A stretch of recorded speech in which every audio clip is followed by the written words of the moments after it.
Ya kita berdoa juga buat tadi siapa namanya, Pak Ikhlas Juntak ya. Sebentar saya scroll ke atas dulu. Tulang rusuk ya, yang kiri sakit. Ya kita berdoa buat halo juga buat Kak Adi ya.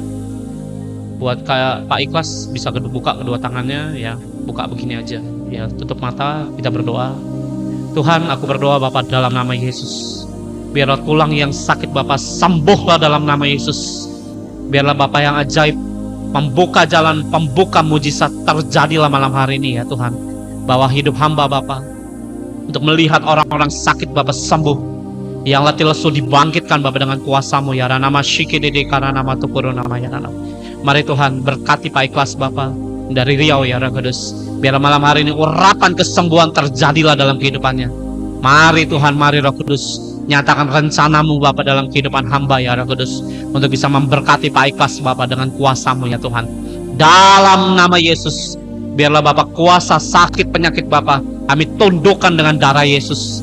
Karena darah Tuhan Bapak menyembuhkan, mematahkan semua kutuk sakit penyakit di dalam nama Yesus. Mari Tuhan, hamba juga pengen Bapak rindu melayani anak-anak-Mu Bapak untuk melalui firman malam hari ini.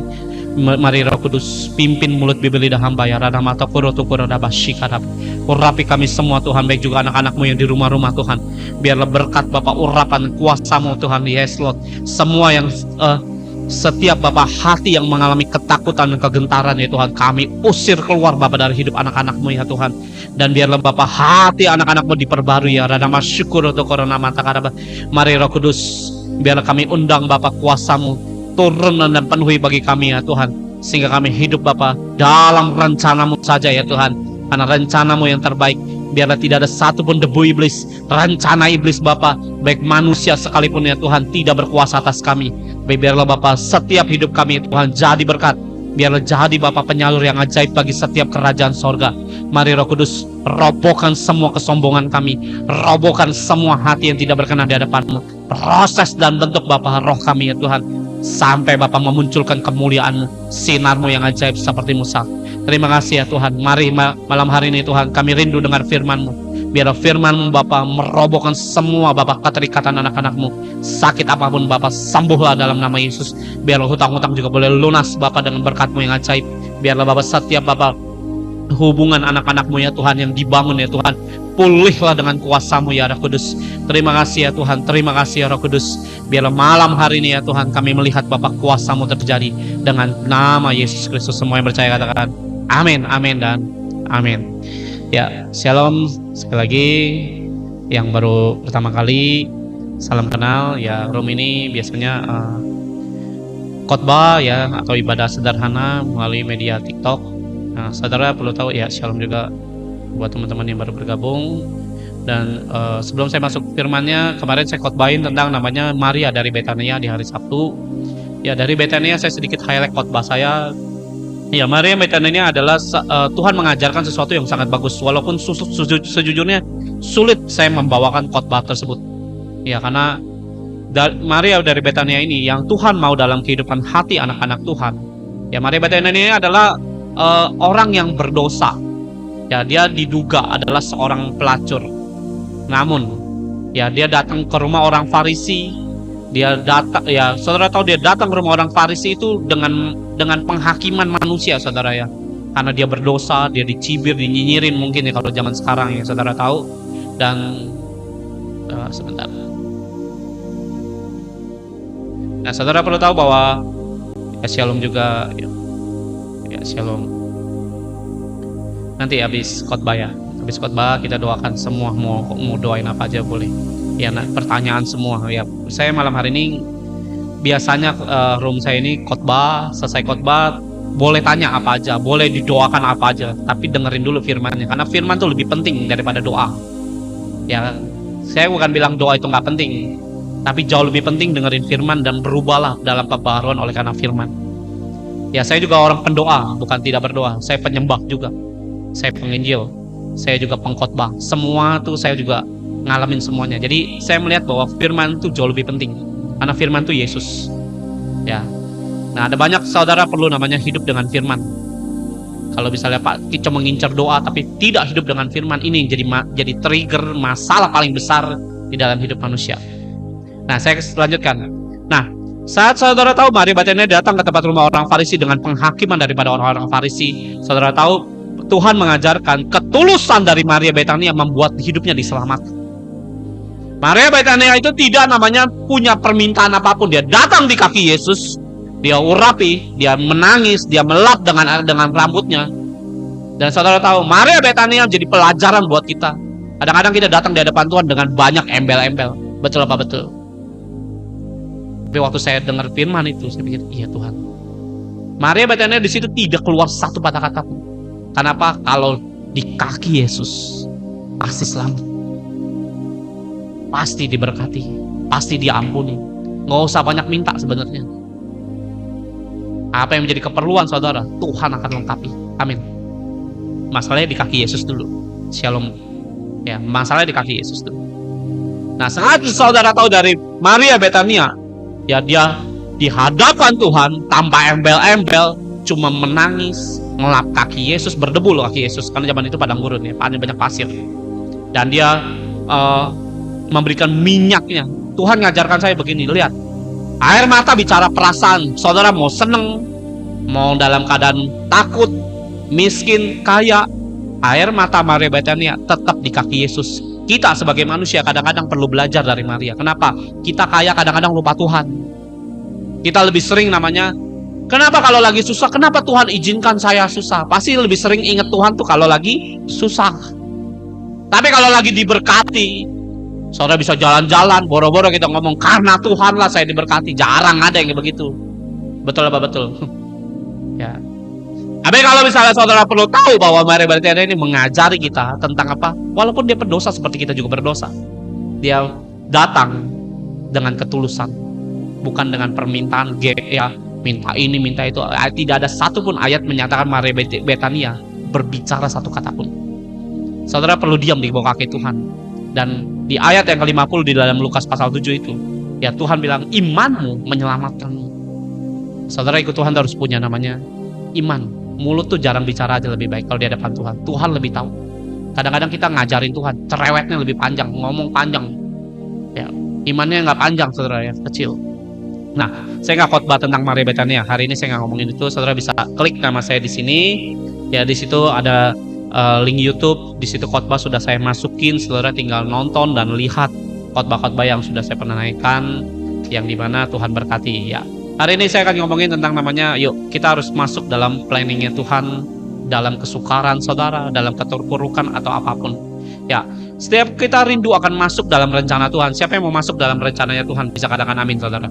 Siapa yang rindu akan namanya masuk dalam rencananya Tuhan? Pak, kenapa Pak? Kita harus masuk dalam rencananya Tuhan Pak. Saudara sebagai orang Kristen kalau nggak masuk dalam rencananya Tuhan, mau masuk dalam rencananya siapa? Dunia ini milik iblis. Ya, di dalam Matius pasal 24 ayat 35, bumi dan langit akan lenyap. Amin saudara ya. Bumi dan langit akan lenyap. Kalau saudara nggak sebagai orang Kristen tidak masuk dalam rencananya Tuhan, iblislah yang akan jadi bapak saudara. Iblislah yang akan memainkan hidup saudara. Kita ini di kehidupan manusia ada hal yang kita nggak bisa lihat. Baik Tuhan, baik iblis. Nah, saat saudara bilang, aku mau Tuhan yang mau masukkan dalam rencana, ayo kita bahas malam hari ini. Ya. Banyak anak-anak Tuhan justru tidak mengerti untuk melihat hari depan. Ada seringkali namanya orang Kristen hidup suka-sukanya sendiri. Ya, saudara nggak tahu akan terjadi apa. Saudara, saya nggak ngomongin saudara punya uang nggak punya uang. Nggak penting menurut saya. Ini masalahnya saudara punya Tuhan apa enggak? Masuk dalam planningnya Tuhan atau di luar. Nah, kalau saudara nggak mengerti hari di depan, ya. Di sorga ada namanya Yesus Kristus. Tahu untuk hari depan akan yang terjadi apa di dalam hidup saudara. Dan dia akan tahu bagaimana membawa hati saudara seizin hatimu justru. Loh kenapa? Karena saya pernah suatu hari ibadah. Suatu hari ibadah dipimpin waktu itu dengan bapak rohani saya. Waktu lagi penyembahan saudara. Penyembahannya enak banget itu. Lagi penyembahan, ibadah selesai, mau menjelang ibadah selesai, tiba-tiba yang mimpin pujian itu manifestasi saudara. Manifestasi. Ya, yang mimpin itu waktu itu bapak rohani saya. Dia ngomong begini, dengerin. Ya ini ngomong Allah Bapa bukan Yesus. Kalau Allah Bapa yang ngomong tuh kuping panas saudara. Karena dia Allah api. Ya saudara mungkin nggak pernah dengar yang kayak gini. Saya punya banyak pengalaman maksudnya hidup dengan namanya manusia roh. Dan saudara tahu firmannya ngomong begini, dengerin, semua tenang, nggak boleh ada yang nyembah bahasa roh, nggak boleh diam, tenang semua, dia bilang. Dengerin, ini firman Tuhan. Hari itu semua diam, itu atmosfernya wah luar biasa kan. Penyembahannya ajaib. Nah firmannya ngomong begini, dengarkan, izinkan aku pakai hidupmu. Ini Allah loh. Saya waktu dengar firman seperti itu kaget hati saya. Loh dia berkuasa atas kita, tapi sopannya luar biasa. Dia pencipta saudara dan saya. Tapi waktu firman disampaikan, dengarkan, di firman Tuhan, Tuhan bicara dengan jelas. Izinkan aku pakai kalian. Wah saya kayak gitu langsung sujud saudara. Kenapa? Gak perlu izin Tuhan, pakai aja Tuhan. Tapi Allah kita ini Allah yang sopannya luar biasa. Ngajarin kita namanya pakai apa ya namanya? Ya izin dulu. Kalau saudara masuk ke rumah saudara, suka-suka saudara kan. Padahal ini rumah atau hidup kita milik dia. Harusnya kan kita bisa bebas saja, kita kepunyaannya dia kok. Tapi Allah saudara dan saya yang kita sembah yang dalam nama Yesus itu sopannya luar biasa. Saya dengar itu kaget saudara. Saya dengar namanya nubuatan udah ribuan kali, saya bukan mau sombong saudara. Dengar namanya nubuatan udah ribuan kali. Tapi satu nubuatan ini saya bilang, ini kita perlu belajar sopanlah. Walaupun saudara punya anak, punya orang tua, ya ibaratnya kalau mau masuk ke kamar dia ketok. Kalau kita mah nyelonong aja rumah-rumah gue yang beli, gue yang kan gitu biasanya kita kurang aja. Kita nggak sesopan Allah gitu loh. Allah tuh sopannya luar biasa. Loh kalau saya nggak punya pengalaman itu semua, saya nggak bisa cerita dengan saudara. Itu terjadi tahun 2000 berapa saya lupa, 2018 kalau 2017. Saya dengar gitu menangis saya. Saya bilang Tuhan nggak perlu izin, pakai hidup, masukkan dalam rencana. Alkitab sudah menulis sebuah cerita atau nubuatan akan terjadi di hari depan. Sampai berkesudahannya bumi ini, Alkitab sudah menulis. Bumi ini akan mengalami kesukaran, kelaparan, keributan, kejahatan, di mana-mana kasih akan hilang. Bahkan bumi, langit lenyap dengan isi-isinya. Nah, kalau saudara sebagai orang Kristen, saya pengen menikmati dunia, hati-hati saudara. Saudara akan dilenyapkan dengan dunia-dunianya sekali. Oleh karena itu bagaimana Pak? Hiduplah dalam rencananya Tuhan, bukan dalam planningmu sendiri. Kenapa? Karena kita akan kesesat. Manusia tanpa firman itu mustahil bisa hidup. Loh kenapa? Karena kita butuh Yesus. Ke sorga cuma nama Yesus, nggak ada nama yang lain. Amin. Yang percaya katakan amin saudara. Saudara yakinkan, ya kalau misalnya Pak hari ini saya hidup jauh daripada Tuhan, saudara masuk dalam planning iblis, banyak penyakit loh. Miskin, hidup susah, hidup mengalami banyak penderitaan, pusing ngurus ini ngurus itu. Loh kenapa kita harus masuk dalam rencana Tuhan? Ini yang saya pengen mau ajarkan kepada saudara, karena saya akhirnya masuk dalam planningnya Tuhan. Saya mau ngajarin bagaimana nikmatnya rencana Tuhan itu. Ya, ada orang Kristen hidup tidak punya arah. Saudara berpikir bahwa iya hidup cuma gereja, ibadah. Ada yang tidak peduli sama sekali akan firman Tuhan. Ya firmannya tidak dibaca sama sekali. Bagaimana mau masuk dalam rencana Tuhan? Ayo. Sekali lagi saya mau tanya, siapa yang mau masuk dalam rencananya Tuhan? Bisa katakan amin. Sekali lagi, serius. Saya nggak bercanda. Karena firman ini malam hari ini Tuhan suruh ngomongin ini. Kalau saudara mau masuk dalam firman Tuhan, firmannya jangan dicuekin saudara. Shalom. So firmannya jangan saudara namanya diabaikan. Ini Alkitab dibaca. Ini penolong kita. Bahkan memberi keselamatan. Saya berdoa saudara itu benar-benar serius ikut Tuhan di masa akhir zaman ini. Tuhan segera datang. Yesus akan datang, benar-benar datang. Kapan nggak tahu saya. Dia benar-benar akan datang. Begitu yakin Pak dengan omongan saya. Oh sangat yakin. Karena Tuhan kasih saya mimpi 2 kali, bukan 1 kali, 2 kali. Tuhan kasih saya penglihatan tentang kedatangannya. Dan apa yang diperlihatin, Pak, itu bukankah halusinasi? Masa iya tuh Tuhan? Oh, yakin saya. Karena mimpi manusia itu tidak mungkin tentang Tuhan kalau tanpa izin Tuhan. Kita hidup bisa kita bisa hidup ribuan hari. Mimpi bisa ribuan kali, bukan bisa 10.000 kali kita mimpi.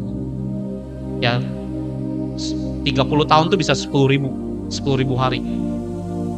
Kita nggak mungkin mimpi Tuhan tanpa seizin Tuhan. Ini yang Tuhan ajarkan pada saya.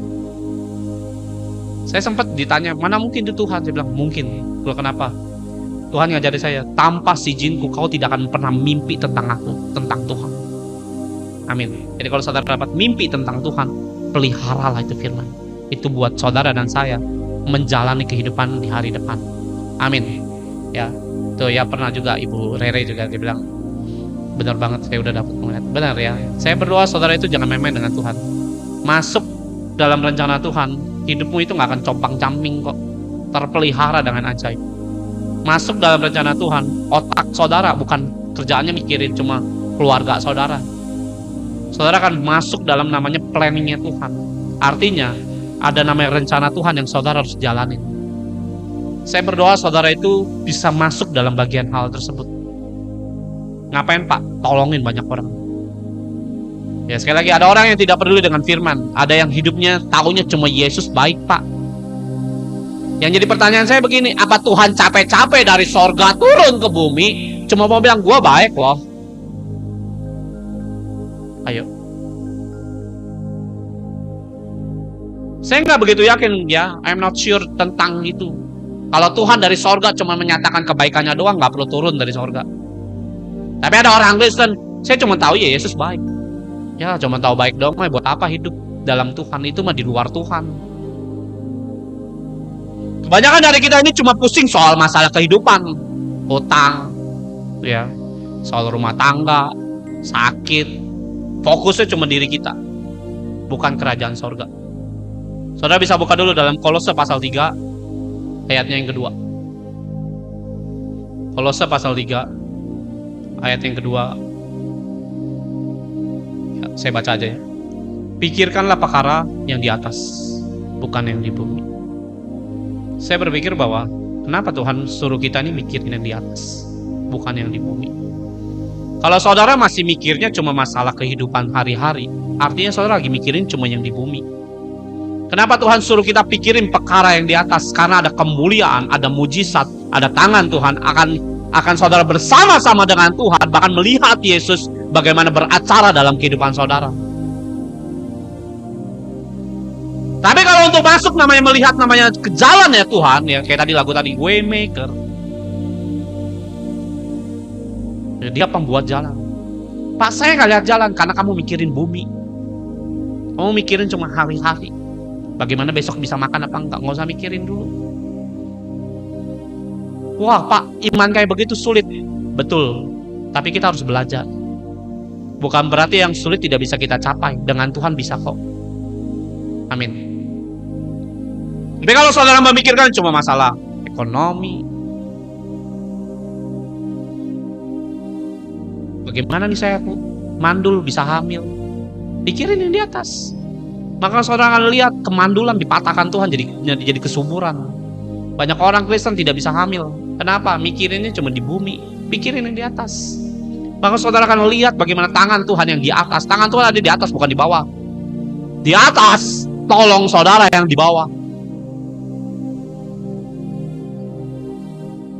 Berdoalah di hadapan Tuhan. Bukan hanya mikirin sebatas rencanamu saja. Tuhan itu Allah yang bekerja. Saat saudara namanya hidup dengan Yesus, Yesus akan memutuskan dosa saudara. Itu yang pertama kali. Kedua, Tuhan akan namanya memasukkan saudara dalam kedewasaan. Lewat di mana? Padang gurun. Saya udah ajarin itu.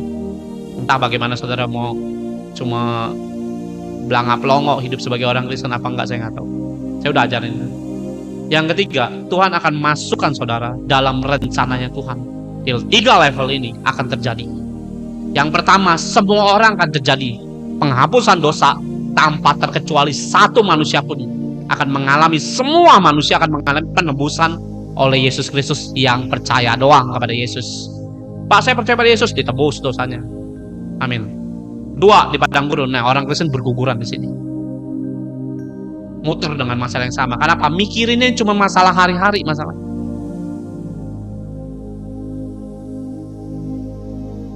Tuhan punya rencana, sebuah rencana dalam hidup manusia itu besar. Tapi siapa yang mau masuk dalam rencana Tuhan harus masuk dalam prosesnya. Ya di mana? Di padang gurun itulah proses. Tapi saya nggak bahas padang gurun. Padang gurun udah sering saya bahas. Siapa yang punya keinginan besar? Siapa yang punya kerinduan yang besar? Siapa yang punya namanya pengen begini, pengen begitu? Banyak hal yang saya pengen capai.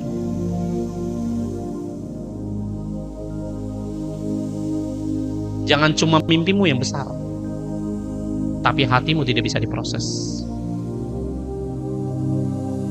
Jangan ingin berkat besar, hatimu jelek. Jangan mau kesembuhan, tapi hatimu dan perilakumu jahat di hadapan Tuhan. Loh, ini firman Tuhan yang suruh, bukan saya yang punya mau. Kata-kata tadi itu, ini buat kita loh. Jangan punya namanya, saya pengen pertobatan, keluarga besar.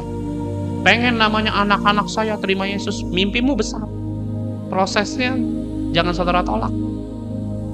Kalau hatimu tidak bisa diproses, mau diapain? Tuhan lepasin loh.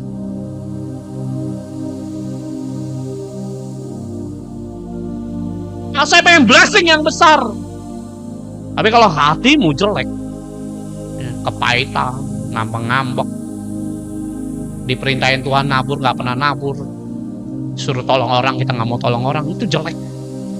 Apanya mau diberkati besar loh.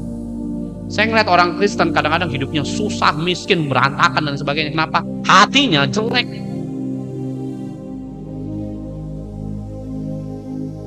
Saya naik doa puasa, saudara.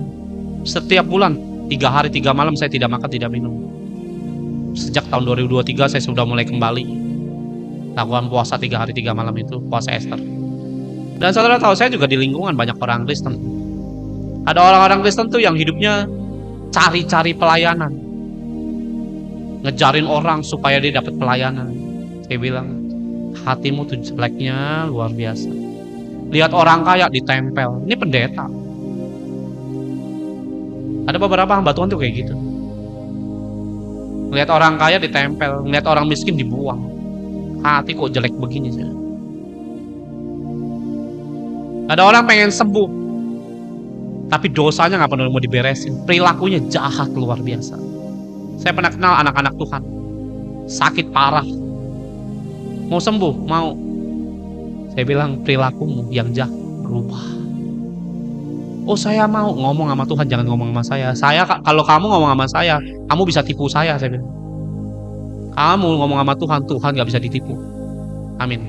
Roh Kudus nggak bisa ditipu. Kalau hatimu, perilakumu jelek dan jahat di hadapan Tuhan, nggak akan sembuh, saya bilang. Walaupun kamu Kristen, didoain, akhirnya apa? Mati, saudara. Orangnya mati beneran. Kenapa? Selingkuh sampai punya anak. Ya, orang selingkuh masuk surga? Enggak, mati pasti ke neraka, saudara. Mohon maaf sekali lagi. Di dalam 1 Korintus 6 ayat yang 9, pezina tidak akan masuk dalam kerajaan surga. Yang ngomong firman, bukan saya. Oh, langsung nih, Pak, jangan selingkuh, Pak. Yang udah selingkuh, rasain nanti dia. Saudara, jangan nunjuk orang, tunjuklah dirimu juga di hadapan Tuhan. Ya, jangan jahat, jangan nuding orang terus-menerus, saudara. Ya, saudara perlu belajar. Nah, saya nggak tahu masa kegelapan apa yang di dalam kehidupan saudara. Saudara butuh berkat, butuh pertolongan Tuhan, butuh jalan Tuhan dibukain. Ya, waymaker, miracle, ya Tuhanlah pembuat mujizat. Sampai hari ini saya menikmati banyak mujizat Tuhan. Kenapa? Masuklah dalam rencana Tuhan. Maka saudara akan lihat bagaimana tangan Tuhan bekerja di dalam kehidupanmu. Dia di atas, pikirin yang di atas. Jangan dikit-dikit, ini saya perlu ini, saya perlu ini. Tuhan punya keperluan loh. Saudara perlu namanya bertanya, Tuhan kau perlu apa untuk aku lakukan bagi kerajaanmu, untuk namanya meninggikan nama Yesus. Amin, saudara. Lakukan itu. Saudara bisa buka dalam Yesaya 60 ayatnya yang pertama. Ya, sekali lagi saya baca. Yesaya 60 ayatnya yang pertama. Bangkitlah menjadi teranglah, sebab terangmu datang, dan kemudian Tuhan terbit atasmu. Sebab sesungguhnya kegelapan menutupi bumi, dan kekelaman menutupi bangsa-bangsa, tetapi terang Tuhan terbit atasmu, dan kemuliaannya menjadi nyata atasmu. Saya mau tanya sini ya, buat anak-anak Tuhan. Siapa yang di sini lagi bergumul, yang lagi mengalami namanya depresi dengan masalahnya? Siapa yang di sini lagi mengalami ketakutan, yang mengalami namanya hatinya tidak lagi tenang? Siapa yang di sini juga lagi mengalami situasi yang rasanya wah udah hopeless?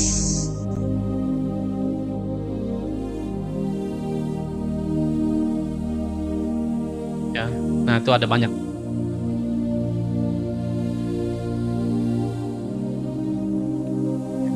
Ini yang di TikTok lagi banyak. Saya Pak.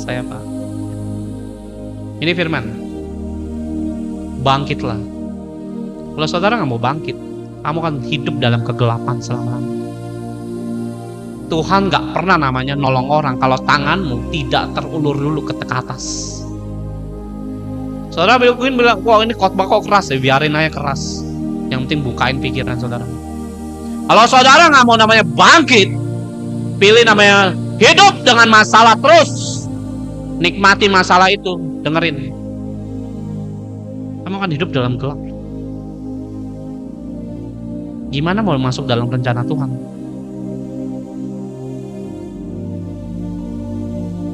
Ada orang ngomong sama saya, Pak, setelah saya dengar khotbah Bapak, wah ada urapan yang kuat. Tapi selang 1-2 hari Pak, hilang. Lemes lagi, hidup lagi dalam masalah, mikirin masalah lagi. Saya bilang, ya karena kamu gak pernah bangkit. Khotbah saya cuma temporary urapannya. Loh karena saya manusia. Saya bukan Tuhan.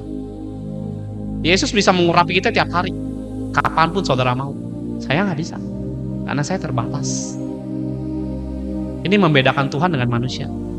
Manusia mau hamba Tuhan, mau urapannya, mau gedenya kayak apapun, mau nyembuhin orang, mau jalan di atas angin kayak, ya, mau terbang sekalipun, tetap urapannya terbatas. Karena dia bukan pemilik urapan. Pemilik urapan itu cuma Yesus. Kenapa waktu dengerin khotbah Pak, semangat Pak, didoakan, wah bergairah kembali. Besoknya lemes lagi. Karena pikiranmu nggak pernah pengen bangkit.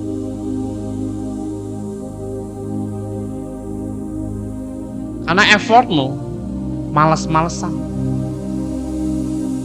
Mas saya pengen Pak diberkati besar Pak, bangkit. Tuhan ngajak, Tuhan nggak pernah tolong orang itu yang malas-malesan, diem aja, enggak. Saudara tahu Zakheus mau ketemu Yesus, dia ada effort, dia naik pohon ara, baru ketemu Yesus. Bahkan Yesus ngajak ke rumahnya dia. Bartolomeus mau kesembuhan, dia apa? Bangkit dari kemiskinannya dia, dari namanya apa? Pengamennya, minta-minta, dia lempar jubahnya, dia panggil Yesus dengan keras. Belajarlah bangkit saudara. Jangan nanti Pak tolong doakan, gampang doa mah, bangkit dulu imanmu.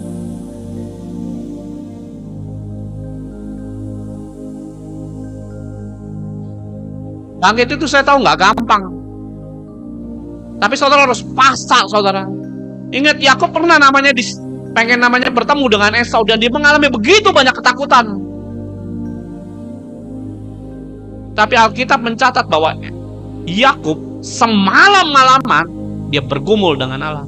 Dia membangkitkan semua hatinya untuk Tuhan. Bagaimana dengan saudara? Realitanya orang Kristen banyak yang susah kok. Walaupun Yesusnya kaya, Yesusnya baik. Sebaik-baiknya Yesus, Yesus nggak pernah tolong orang males. Nggak pernah namanya pengen namanya bangkit. Pas saya pengen bunuh diri, bangkit dari kematian.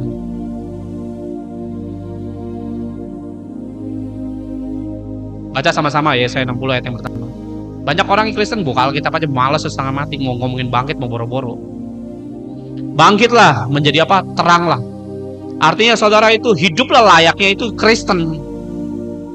Pak, usaha saya belum diberkati. Yang ngomong jadi terang tuh bagaimana? Tuhan bilang menjadi teranglah. Artinya apa? Berkati. Ngomong perkataanmu bukan sia-sia lagi. Perkatakanlah sesuatu tuh yang terang saudara. Tuhan bilang katanya janjinya, kalau aku mengandalkan dia, aku diberkati. Ya ngomong, nggak mau usahamu. Jangan bilang, aduh gimana nih, keadaan lagi sepi, aduh susah hidup, bisnis nggak jalan, utang belum pada bayar. Ya mati, itu bukan bangkit namanya. Dikubur aja sekalian, saudara. Saya berdoa saudara itu bisa ngerti akan namanya arti bangkit. Kenapa nggak saya ngomongin bangkit? Karena nggak mungkin orang masuk dalam rencana Tuhan kalau hatimu diproses tidak pernah namanya mempunyai namanya kebangkitan. Saya tahulah bahwa bangkit itu bukan hal yang mudah untuk bisa saudara dan saya jalani. Tapi malam hari ini Tuhan mengajak kita semua, bangkitlah. Kalahkan semua namanya rasa ketakutan, rasa depresi saudara. Tuhan bilang bangkitlah menjadi terang, sebab terangmu datang. Nih ya, hatimu kalau pengen bangkit, artinya kamu akan merubah gaya hidup saudara. Saudara akan rubah namanya cara kehidupan saudara. Saya sering mengajarkan, ayo bangun penyembahan. Itu namanya saudara bangkit. Pak, saya nggak suka nyembah Pak. Matilah saudara. Masuk dalam rencana iblis, bukan rencana Tuhan. Saya berdoa saudara itu kalau nggak masuk dalam rencana Tuhan, ingat ya, dunia ini akan menuju dalam kegelapannya dan makin gelap, makin rusak dan makin mengerikan. Kalau saudara nggak masuk dalam rencana Tuhan, bahaya loh. Di ujung itu akan banyak kesengsaraan yang kita nggak tahu itu apa. Bangkitlah menjadi teranglah, sebab terangmu datang. Saat saudara bangkit, ingat Roh Kudus akan memberikan jalan dan memberikan terang. Dan kemuliaan Tuhan terbit atasmu. Artinya apa? Mujizat Tuhan akan terjadi di dalam hidup saudara. Percaya, katakan amin. Bangkit dulu. Menjadi terang itu bicara apa? Jadi garam. Lakuin firman dulu, baru mujizatnya terjadi. Dan kemuliaan Tuhan terbit atasmu, bukan atas saya, atasmu juga. Amin saudara. Tapi kalau misalnya, Pak, saya nggak mau bangkit Pak, gimana Tuhan mau tolong?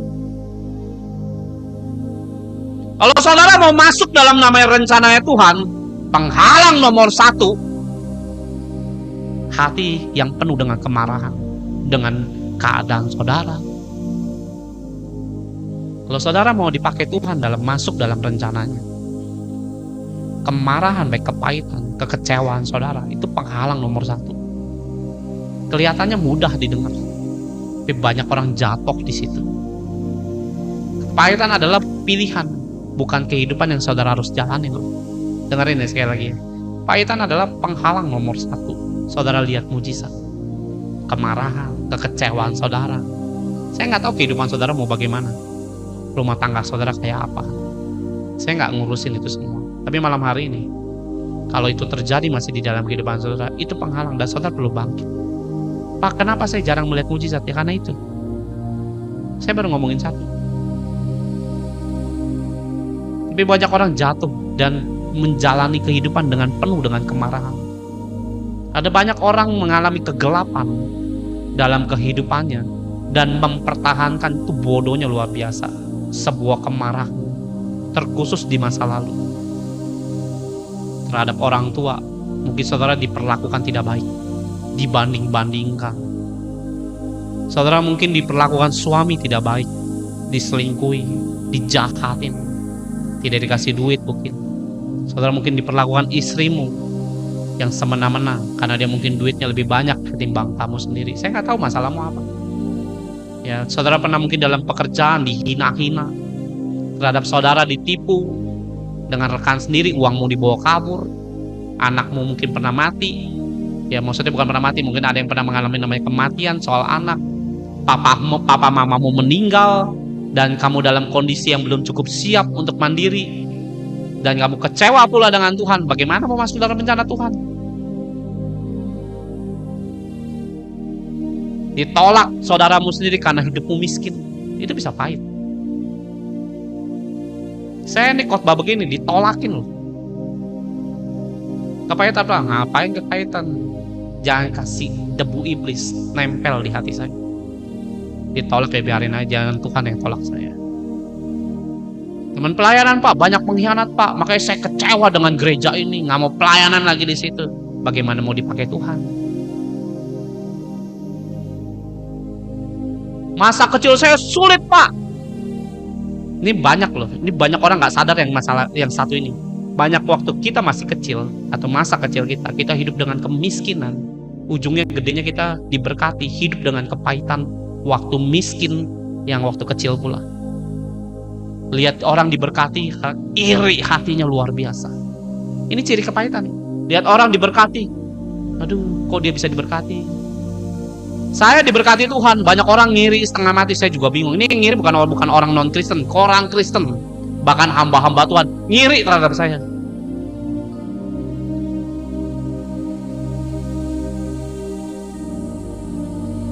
Saya berdoa saudara itu harus pahami, jangan-jangan gue ada yang disebutin nih salah satunya, beresin.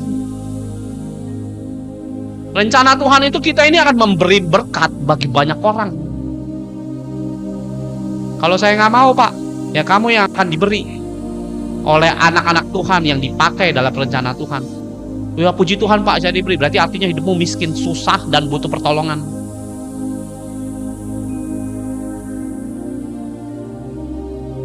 Ayo, mau yang mana? Pilih aja sendiri. Mau yang memberi, apa yang menerima, terserah.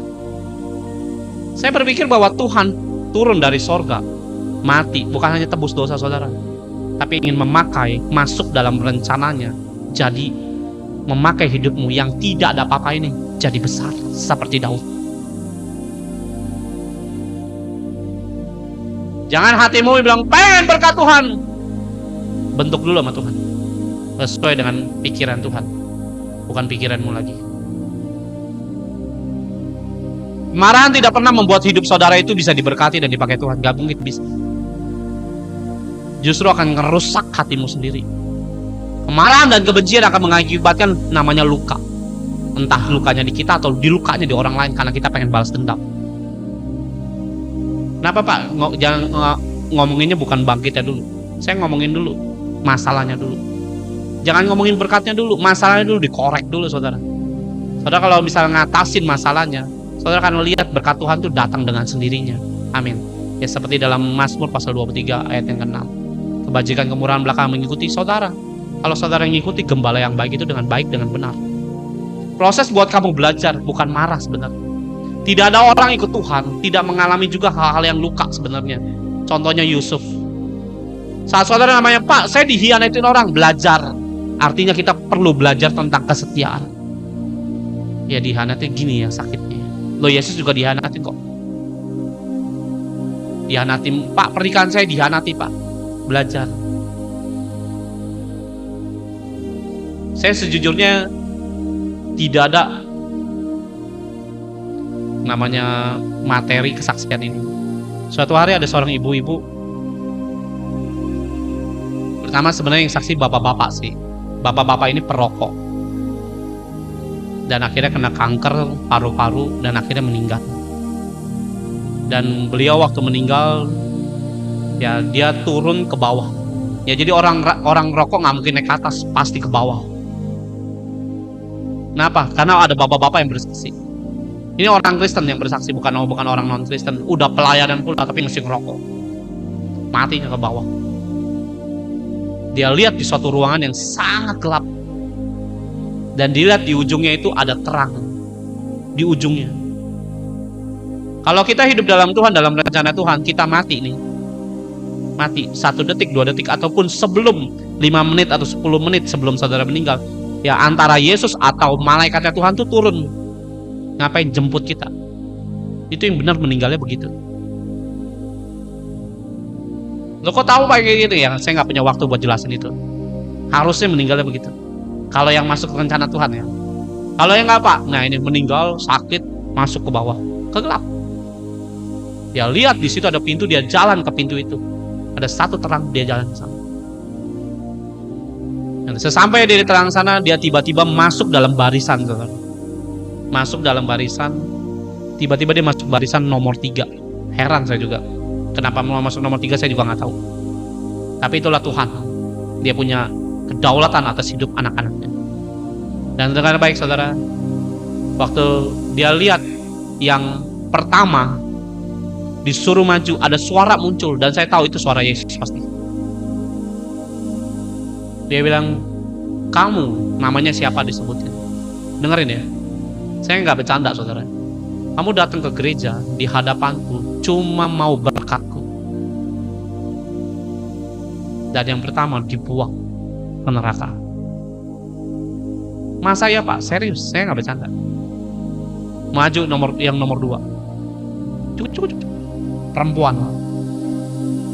Kamu nggak tahu namanya siapa, saya lupa. Disebutin namanya. Namamu ini. Kamu adalah anak yang setia. Walaupun kamu diceraikan oleh suamimu, tapi kau memilih setia. Dia tidak mau bercerai, tapi suaminya mau ceraikan. Masuklah dalam kerajaan. Tinggal si bapak ini yang perokok. Masuk. Dan dia ketakutan, gemetar, saudara. Ini mirip dengan kesaksian yang mirip kayak Benny Hinn. Dan Tuhan ngomong begini, aku berimu kesempatan. Perbaikilah kelakuan. Kita yang punya masih kehidupan, perbaiki kelakuan kita. Karena kita ini pasti dihakimin Tuhan. Pasti. Di dalam 2 Korintus itu tadi saya baru baca pada sore tadi. Kita semua akan masuk dalam pengadilan Tuhan. Kamu gak bisa bawa, oh saya punya urapan, saya pernah tolong orang, guys. Saya punya bapak saya pendeta, nggak bisa, datang masing-masing 1 lawan 1. Saya pernah begini, saya dapat penglihatan, saya dapat ini, semua nggak kepake.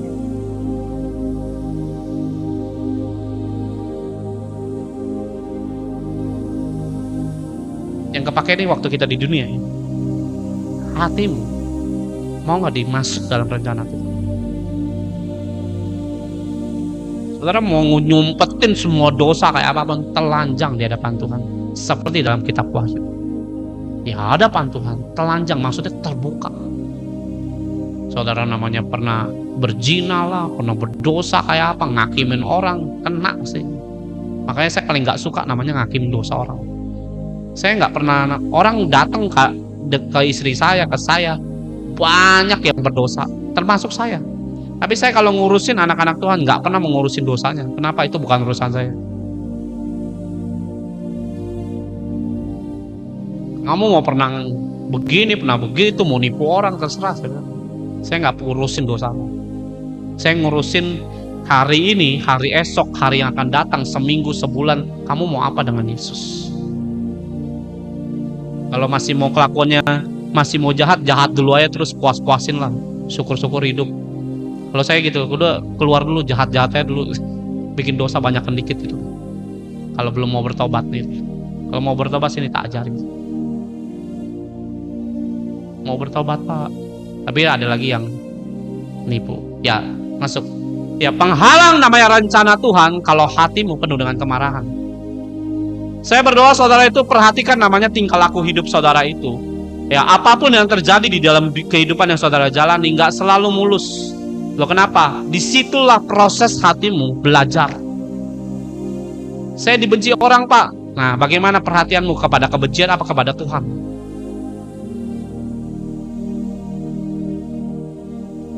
Ayo.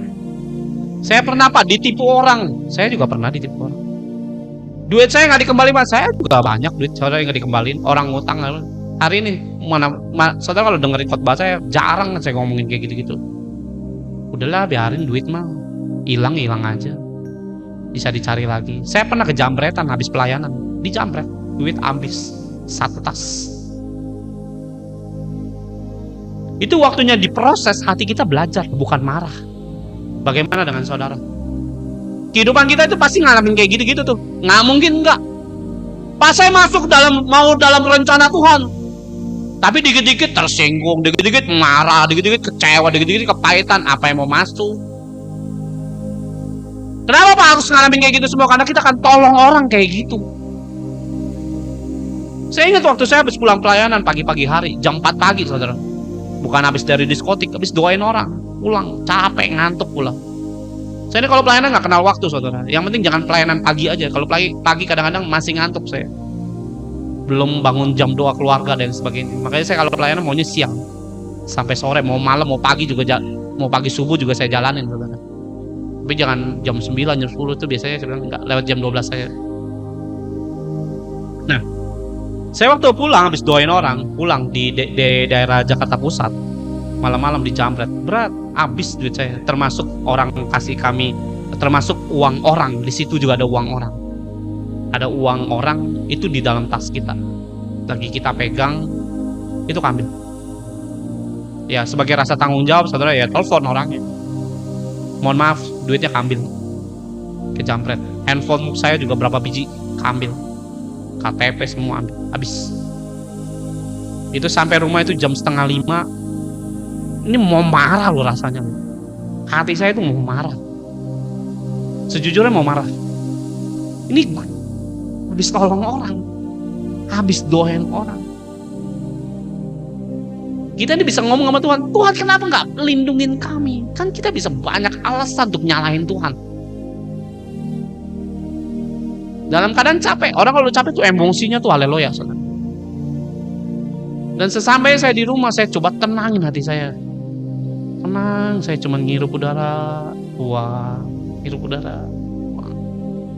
Mandi jam 4 pagi, naik ke atas ke kamar saya cuma berlutut, saya cuma bilang gini, Tuhan, terima kasih.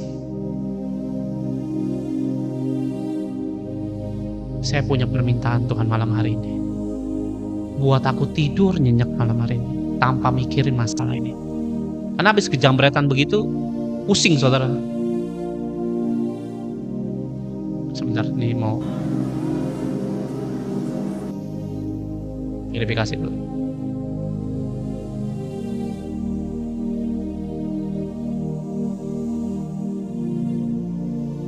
Pelayanan kok bisa bawa uang banyak? Ya adalah sesuatu lah. Saya nggak perlu jelasin lah, karena nggak perlu bertanggung jawab dengan kalian. Ya saya lagi bawa itu karena ada alasannya. Namanya lagi pelayanan, bukan mau gimana-gimana. Saya itu urusannya selalu pelayanan, nggak pengen hura-hura aja. Saya aja jalan keluar gereja sampai hari ini nggak pernah pergi. Kenapa? Ngurusin pelayanan terus. Saya pernah 10 tahun nggak pernah ke mall sama sekali. Ya baru kali ini aja diberkati Tuhan. Sampai saya di atas di rumah, saya bilang, Tuhan, aku cuma mau minta satu hal. Malam hari ini aku pengen tidur dan bisa nyenyak tanpa mikirin masalah. Terima kasih. Dan betulan hari itu saya tidur dengan cukup nyenyak. Bangun jam 9 pagi, langsung buru-buru urus semua, blokir kartu, blokir ini dan everything, blokir semua. Dan saya berdua sama istri saya cuman ngomong gini, Tuhan, apapun yang terjadi, Engkau tetap baik Tuhan. Saya sempat nyanyi lagu apa saya lupa, saya bilang. Saya cuma bilang lagu dalam nyembah itu saya cuma bilang, Engkau tetap baik, Engkau tetap baik. Habis dijambret saudara. Dan 2 bulan kemudian Tuhan berkati saya dengan motor yang baru. Saya diberkati orang. Orangnya nggak kenal saya juga nggak kenal dia. Sampai hari ini pun nggak kenal, nggak tahu itu siapa orangnya, juga aja nggak pernah ketemu sama sekali sampai hari ini. Dan 2 bulan kemudian saya akhirnya ditransfer orang, diberkati motor baru. Kadang-kadang saudara perlu tahu bahwa kadang-kadang yang kayak gini kita nggak ngerti, tapi perlu belajar hati kita dalam hal-hal apapun, everything yang saudara jalanin. Ngomong aja, Yesus tetap baik walaupun berat lo, jujur. Amin. Saya nggak tahu, misalnya mau marah bisa aja saya marah. Nah pakai gini Tuhan, Engkau Allah pelindung, Allah gini, Allah itu, ya. Saya pengen saudara pengen Tuhan tolong, amin. Saya nggak pernah mau mematahkan hati saudara. Tapi kalau hati saudara tidak bisa melewati hal-hal yang buruk dengan ucapan syukur, dengan berterima kasih kepada Tuhan, saudara justru lama ditolongnya. Ada orang doa baru seminggu, kok Tuhan belum jawab? Ya baru seminggu, baru sebulan. Ada orang 2 bulan nih, saya pengen suami saya berubah, saya berdoa, saudara, dia doa beneran. Sebulan 2 bulan saya lupa. Habis itu Tuhan nggak jawab, ditinggal doanya. Dan hari ini saya nggak tahu dengar kabar persisnya, tapi yang saya tahu itu bercerai, mungkin bahkan rencananya bercerai. Saya nggak tahu masalah saudara apa, tapi lihat bagaimana Tuhan membawa proses itu dengan kehidupan saudara, keluarnya kemarahan atau terima kasih Tuhan. Kalau nggak bisa masuk dalam rencana Tuhan, kamu akan jadi pesakitan, berkepanjangan bahkan. Banyak orang hidup tuh iri, ngelihat orang diberkati iri, ngelihat orang susah seneng, kan aneh. Iri itu seciri daripada orang kepahitan sebenarnya. Jangan main-main dengan iri. Setiap manusia itu punya rasa iri, termasuk saya. Roh Kudus ngajarin, setiap manusia itu punya rasa iri. Nggak mungkin nggak ada. Ada orang yang nikah nggak punya anak, lihat anak, wah dia enak ya punya anak. Yang punya anak, yang ngono enak ya udah ada anaknya laki dan perempuan. Yang punya anak laki dan perempuan iri lagi dengan yang lain. Enak ya anaknya udah dewasa. Ya yang punya mobil, yang punya sepeda, lihat punya motor, iri. Yang motor lihat punya mobil, iri. Yang mobil pengen lihat punya pesawat, saudara. Sejujurnya iri itu pasti ada. Namun bagaimana saudara ini mau pengen tumbuh kembangkan atau mematikan rasa itu perlu belajar. Suatu hari saya lagi pelayanan, saudara, dan saya pelayanan tuh kemana-mana, saudara. Saya nggak pernah namanya takut malam lah, takut gelap lah, jauh lah, nggak pernah takut dengan gitu-gituan. Kalau saudara namanya mau hidup dipakai Tuhan, jangan dikit-dikit takut lah ini, malah disengaja sama Tuhan. Saudara, saya ini takut masuk rumah sakit, disengaja sama Tuhan masuk rumah sakit. Masih mau masuk dalam rencananya Tuhan? Ada amin, saudara. Kalau bisa lihat kok ikut Tuhan yang mengerikan nih, memang disengaja sama Tuhan. Kalau saudara kenal Yesus dengan baik, dia akan sengaja. Kamu takut gelap, disengajain. Lagi doa gelap blok kayak.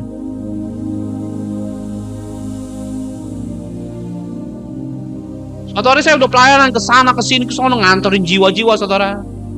Pulang jam 2 pagi. Ibadah cuma 2 jam. Dari jam 7 atau jam 6 saya lupa. Ya jam 7 lah, selesai jam 9. Tapi pulang bisa jam 2 pagi. Bisa bayangin, saudara. Nganterin orang dulu saya satu-satu. Pulang, balik lagi, nganterin lagi. Kayak gitu. Naik motor. Dan saya berdoa sama Tuhan. Tuhan, pengen dong mobil. Aku ini udah tunjukin loh Tuhan. Rencanamu tak aku jalanin. Saya gak punya uang. Saya pengen mobil. Siapa pengen diberkati mobil? Masuk dulu rencana Tuhan. Dan saudara tahu saya berdoa berbulan-bulan. Saya tuh ingat ada adik rohani saya 2 orang. Termasuk saya jadi bertiga. Nih kita bertiga pengen punya mobil. Maksudnya keinginan punya mobil. Nah 3 ini ya termasuk saya di dalamnya. Saya itu orang yang paling effortnya tuh ya paling mati-matian lah ibarat. Yang 2 ini ya ada yang 2 ini satu lagi lumayan. Bayar harganya lumayan aja, oke banget sih enggak. Yang kedua, yang satunya lagi lebih parah. Pelayanannya ogah-ogahan.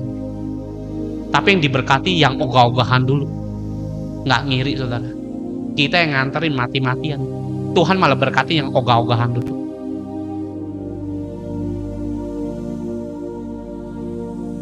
Saya bilang sama Tuhan, Tuhan, yang perlu mobil tuh aku loh Tuhan. Ya, kita berdoa supaya orang punya rumah. Orang lain udah punya rumah, saya aja masih ngontrak sampai hari ini. Serius. Ini yang nggak melayani. Kalau melayani mesti disuruh, nggak ada idenya, nggak ada namanya inisiatif, yang nggak ada sama saya. Diberkati duluan.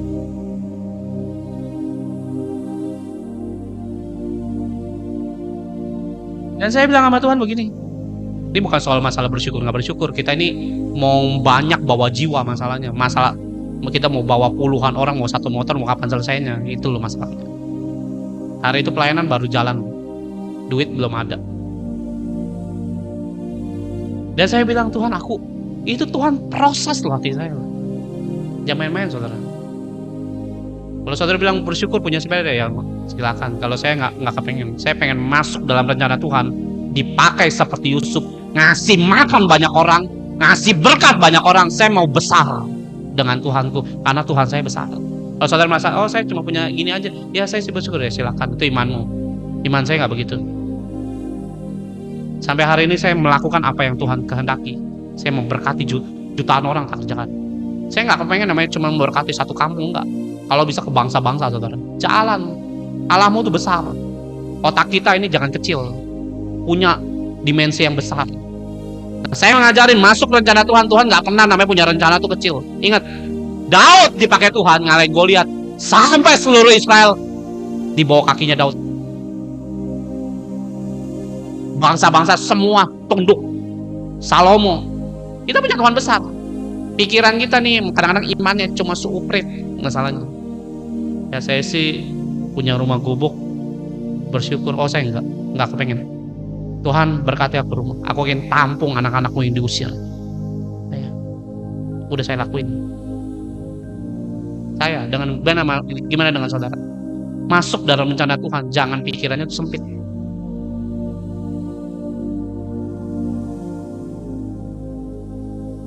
Sebentar.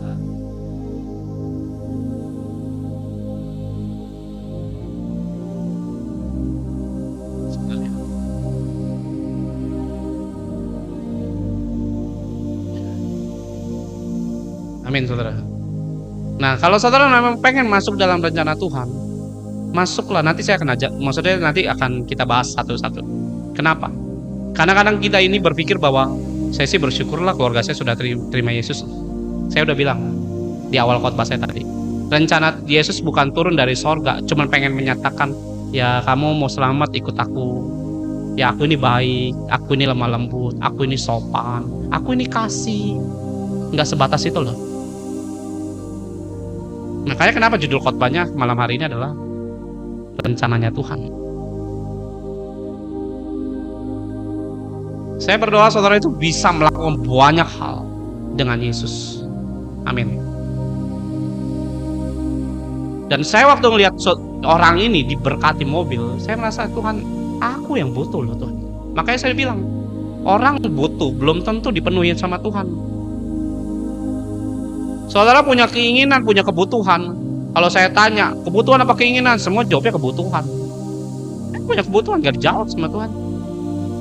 Saudara mau punya keinginan juga gak dijawab Tuhan kalau gak ada iman. Tuhan gak pernah jawab saudara, oh saya butuh ini, maka dijawab Tuhan. Gak ada yang kayak begitu. Kenyataannya memang gak ada tanpa iman. Nah, saudara perlu tahu bahwa saya bilang begitu, Tuhan ini saya langsung buru-buru nyelidiki hati saya. Nah, saudara kalau misalnya banyak hal yang pahit dan penuh dengan kemarahan dalam kehidupan saudara, duduk diam. Seperti Maria Betani, duduk diam. Engkau mau apa Tuhan? Itu yang saya lakuin. Dan Tuhan tuh ngajarin saya, hatimu harus dewasa. Saudara tahu orang yang diberkati mobil itu iri setengah mati dengan saya. Saya nggak punya mobil.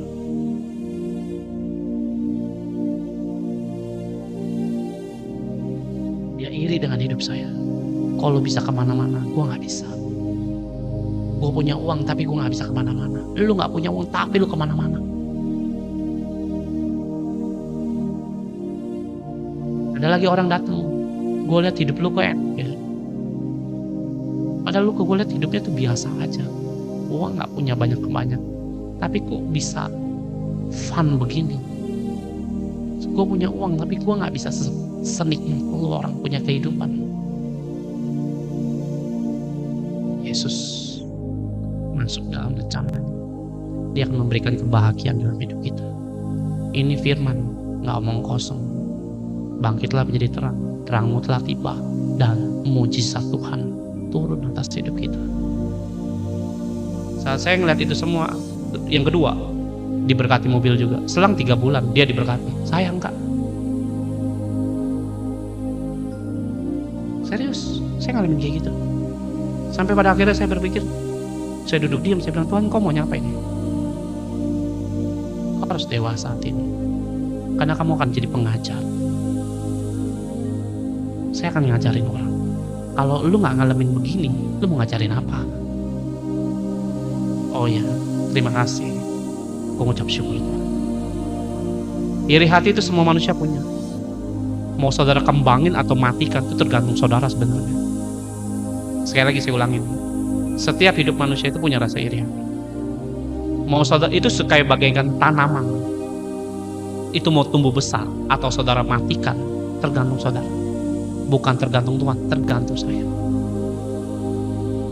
Ah udahlah, aku nggak mau iri. Itu kan berarti kita mematikan rasa iri.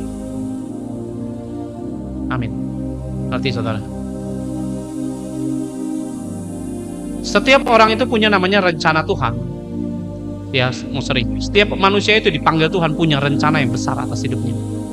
Dan Tuhan bisa pakai. Kalau misalnya Pak hari-hari ini malah saya nggak ngapa-ngapain, masuk belajar. Saya ini bukan orang pintar, saudara. Saya ini orang bodoh. Kalau saudara diberkati Tuhan, nih dengerin ya. Kalau saudara udah diberkati Tuhan, ini orang dulu hidupnya tidak cukup kaya, tapi sekarang kayanya luar biasa. Punya rumah di Pondok Indah, yang saya tahu sih ya. Yang saya tahu dia punya rumah di Pondok Indah, 3 rumah. Nempel-nempel rumahnya, 3. Satu rumah itu puluhan miliar. Dan dia punya beberapa aset lagi di mana-mana. Ini orang kaya banget. Kaya banget. Tapi hidupnya nggak pernah jadi rencananya Tuhan. Saya ngeliat hidupnya tuh diberkati kok kayak begini. Pelitnya aja gila-gilaan. Pelit itu dalam arti gini ya, saudara jangan berpikir nggak ngasih saya, enggak, saya nggak pusing masalah kayak gitu. Tapi saya dengar dari teman-teman saya yang pelayanan dengan beliau, ini orang pelitnya ampun, kaya banget.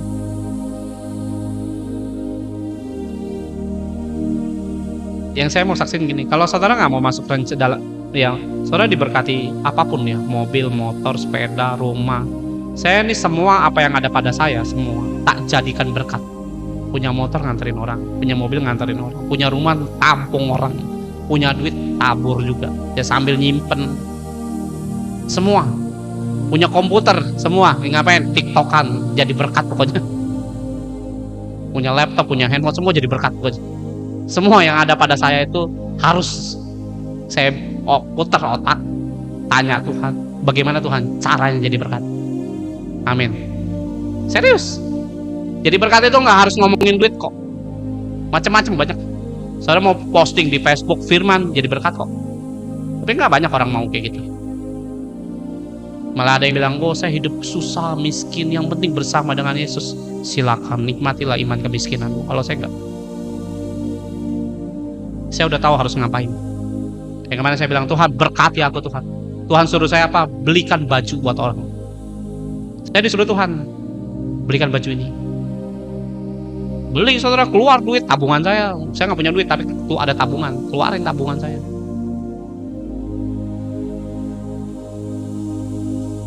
Keluarin tabungan, karena ada tabungan, pakai. Nah tabungan itu kadang-kadang buat berkati orang, nggak buat saya makan doang. Berkati. Ya.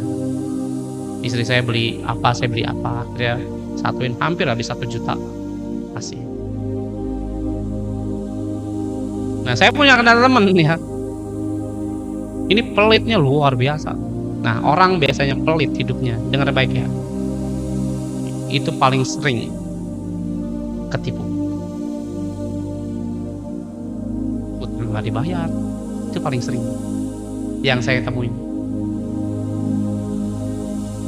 Dan dia, saudara tahu, di akhirnya transaksi bisnis dia nggak tahu mau kirim kemana uang 50.000 pound sterling, bukan dolar ya, pound sterling.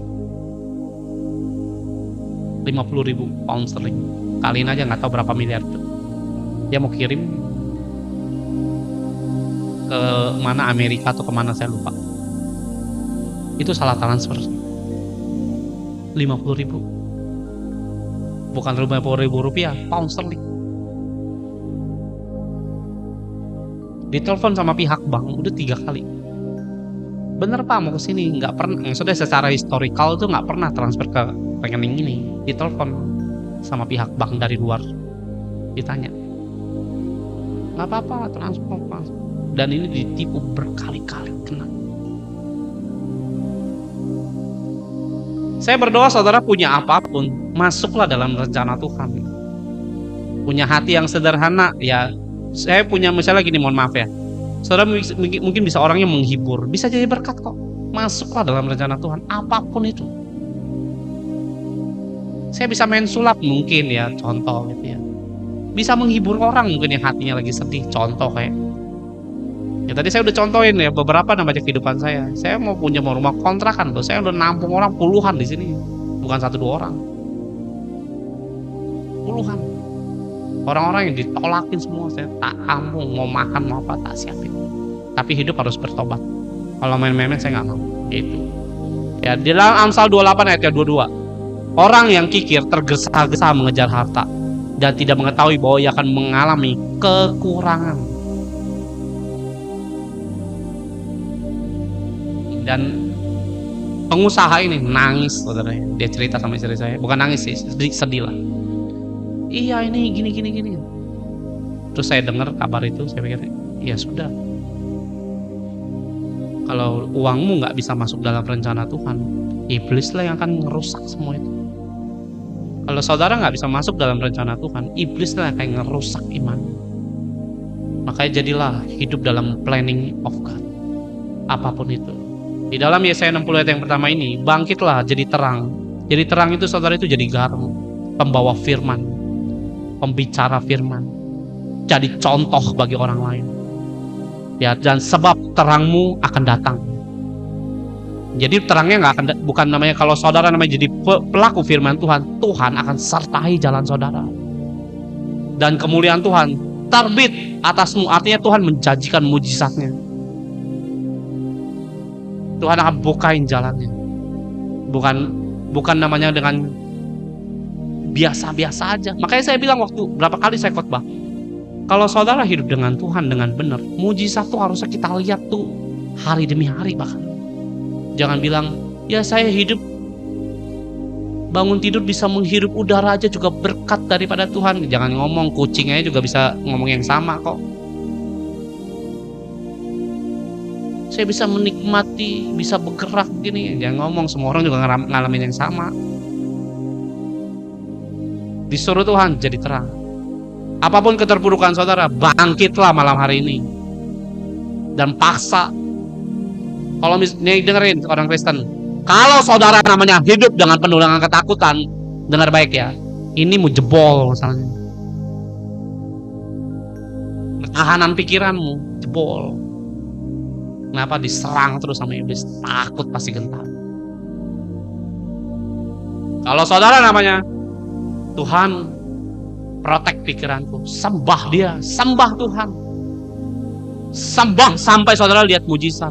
Kalau udah bangkit, ya jadi pelaku firman Tuhan, janjinya mujizat kok. Saya nggak ngomongin mujizatnya dulu loh, saya ngomongin bangkit dulu.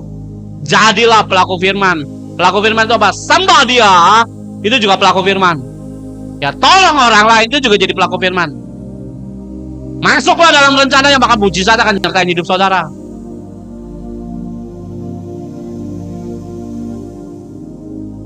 Saya berdoa saudara itu bukan namanya lihat semua apa yang menjadi masalah, yang penghalang untuk saudara itu masuk dalam rencana Tuhan. Bisa suamimu, bisa istrimu, bisa anakmu. Kadang-kadang kita ini bisa namanya dihalang-halangi dengan banyak hal. Ingat, Yusuf masuk dalam rencana Allah, bukan ngidupin satu keluarganya dia doang. Efraim sama Manasya sama istri saya yang penting sehat-sehat lah, enggak. Saya nggak pernah lihat rencana Tuhan itu dalam Alkitab rencananya itu kecil, enggak, gede. Itu tergantung bagaimana mindmu atau pikiran saudara terbuka lebih lebar apa enggak. Saya melihat Yesus bisa namanya menyembuhkan orang sakit. Suatu hari saya lagi, kamu akan melakukan perkara-perkara yang lebih daripada aku, di firman-Nya di dalam Matius pasal 29. Kamu akan melakukan lebih daripada aku, yang lebih besar daripada apa yang Tuhan lakukan atau Yesus lakukan. Saya bilang, Tuhan, aku mau yang besar ini, Tuhan. Aku ingin doakan orang-orang sakit. Kirimin Tuhan orang-orang sakit. Serius. Dan sejak saya berdoa begitu, orang sakit banyak, saudara. Kita doain. Ya ada yang sembuh, ada yang enggak. Ada yang kemarin kakinya sembuh, ada yang bilang perutnya kemarin sembuh, ada yang ngalamin disembuhin, nggak tahu sembuh yang mana apa Tuhan. Masuklah dalam rencana Tuhan. Bukan hanya ngurusin hidup saudara, urusin juga pikiran yang di atas. Amin, saudara. Amin. Setiap saudara dipakai Tuhan untuk mengatasi sebuah kelaparan. Ingat ya, Yusuf dibuang, masuk sumur, difitnah, masuk penjara. Hatinya nggak pernah marah, nggak pernah kecewa. Makanya kalau ada orang-orang yang, Pak, saya melakukan kesalahan, udahlah, nggak usah ngomongin kesalahan. Yang udah mau udah, belajarlah dari kesalahan. Saya nggak akan tuding lu sih bodoh, makanya jangan main-main dengan Yesus. Saya nggak begitu. Udahlah, ngucap syukur dengan apa yang terjadi dalam hidupmu.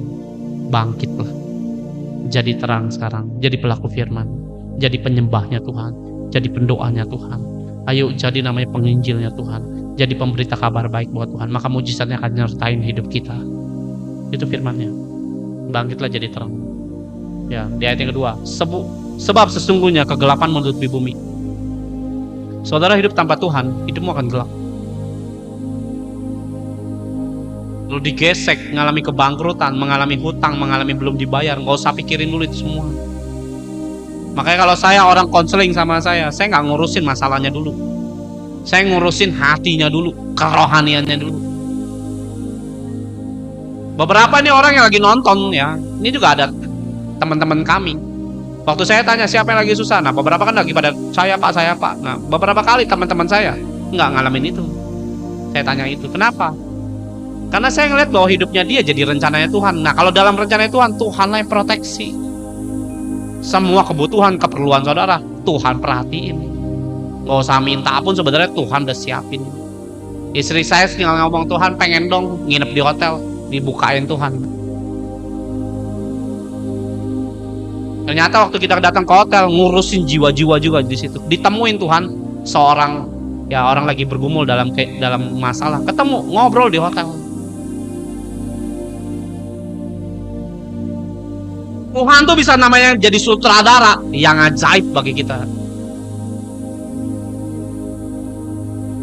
Saudara mau masuk, bangkit dulu, jadi pelakunya, dan lihatlah bagaimana Tuhan menyertai saudara. Saudara jangan nunggu Tuhan lah. Saudara itu disuruh move on, disuruh bergerak, punya effort, punya langkah, punya passion yang saudara harus memulai. Pak, saya takut memulai dalam pekerjaan A. Saya takut Pak memulai ini. Mulai aja dulu. Kalau nanti gagal bagaimana? Nggak apa-apa. Belajar dari semua kesalahan itu. Dan jangan marah saudara. Saya pernah dihina orang berkali-kali. Istri saya dan saya diomongin di mimbar sampai bosan saudara. Saya nggak pernah keluar dari pelayanan. Tetap pelayanan. Sampai udah nggak senang. Lu keluarin kita ya, kita keluar. Saya nggak pernah namanya, saya karena diomongin di mimbar udahlah gua keluar. Enggak. Proses hati itu kayak begitu saudara. Nah kalau saudara diomongin gembala, diomongin pendeta, udahlah biasa tuh mah, nggak usah heboh. Kayak artis papan pengumuman aja. Nggak usah heboh, santai aja, biarin aja diomongin. Berarti namamu berpengaruh saudara dalam hidup dia. Amin saudara. Setiap saudara sekali lagi ya, itu punya namanya destiny. Dan Tuhan akan pakai hidup saudara untuk bisa menolong orang kelaparan seperti Yusuf. Yusuf mengalami banyak hal rintangan yang rasanya tuh mengerikan saudara. Saya nggak tahu saudara punya kegelapan apapun itu, kegagalan dalam bisnis sekalipun, harus bangkit, mulai kembali. Pak, saya pelayanan gagal, nggak apa-apa, mulailah kembali. Pak, bisnis saya gagal, nggak apa-apa, mulai kembali dan harus bangkit, keluar dari kegelapan. Perlu jalan dengan Yesus. Saya terikat Pak dengan narkoba, dengan perselingkuhan, dengan judi, bangkitlah, lawan.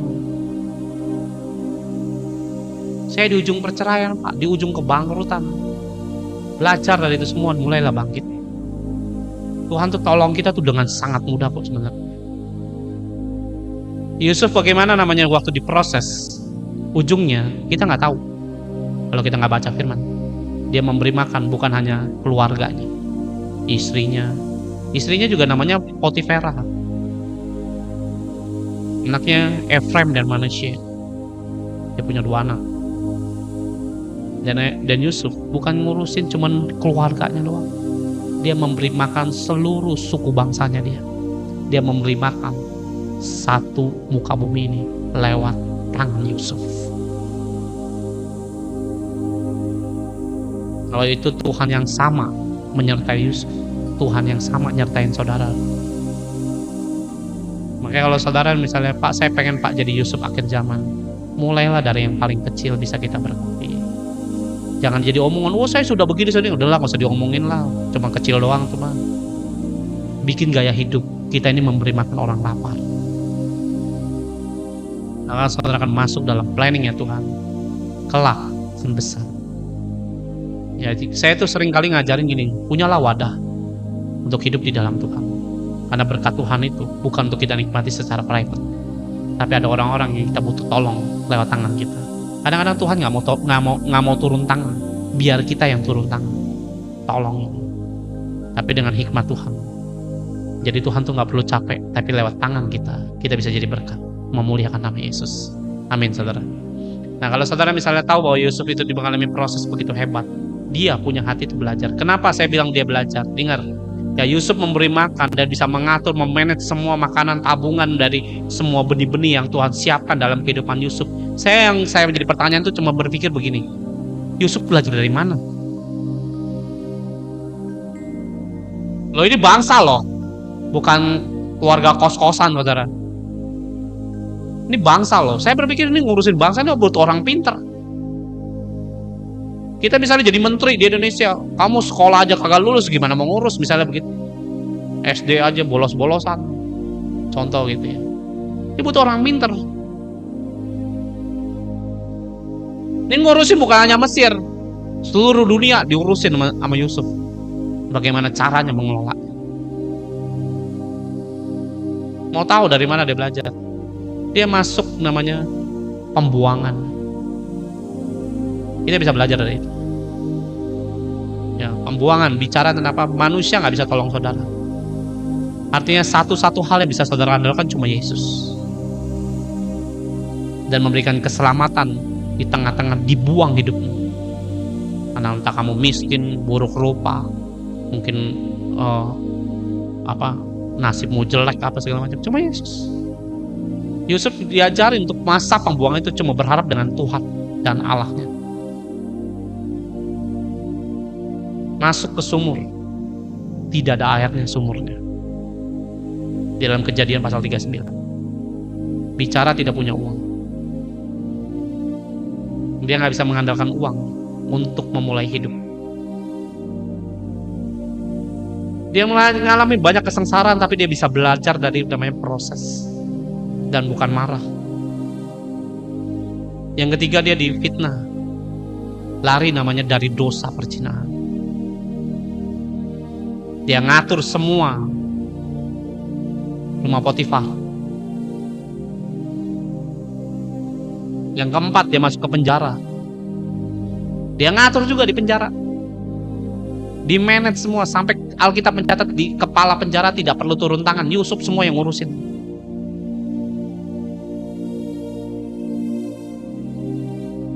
Yang kelima, dia dibiarin oleh kepala juru makanan dan minuman. Dia berharap dengan orang yang dia tolong, ternyata yang dia tolong tidak nolong dia, dilupakan. Nah, dari dua tempat inilah Yusuf belajar memanage. Bagaimana dengan proses saudara? Apa yang saudara perlu renungkan dan pelajari? Ini saya lagi diizinkan Tuhan begini, apa yang saya harus belajar? Karena dari semua kejadian yang buruk itu, Tuhan bisa memberikan kemuliaan segampang balik tangan Tuhan. Amin, saudara. Lo jangan berpikir Yusuf nggak belajar di situ. Zaman itu nggak ada sekolah, nggak ada STT, saudara. Ya, Universitas UPH lah, apa nggak ada, Untar nggak ada. Belajar dari kehidupan. Dari proses itu dia bisa membalikkan keadaan. Saat Tuhan beri dia kairos, memberi dia jalan. Ya, kalau saudara diberikan kairos sama Tuhan, jalan, munculnya ketakutan, hilang semua berkat Tuhan, runtuh semua rencana Tuhan.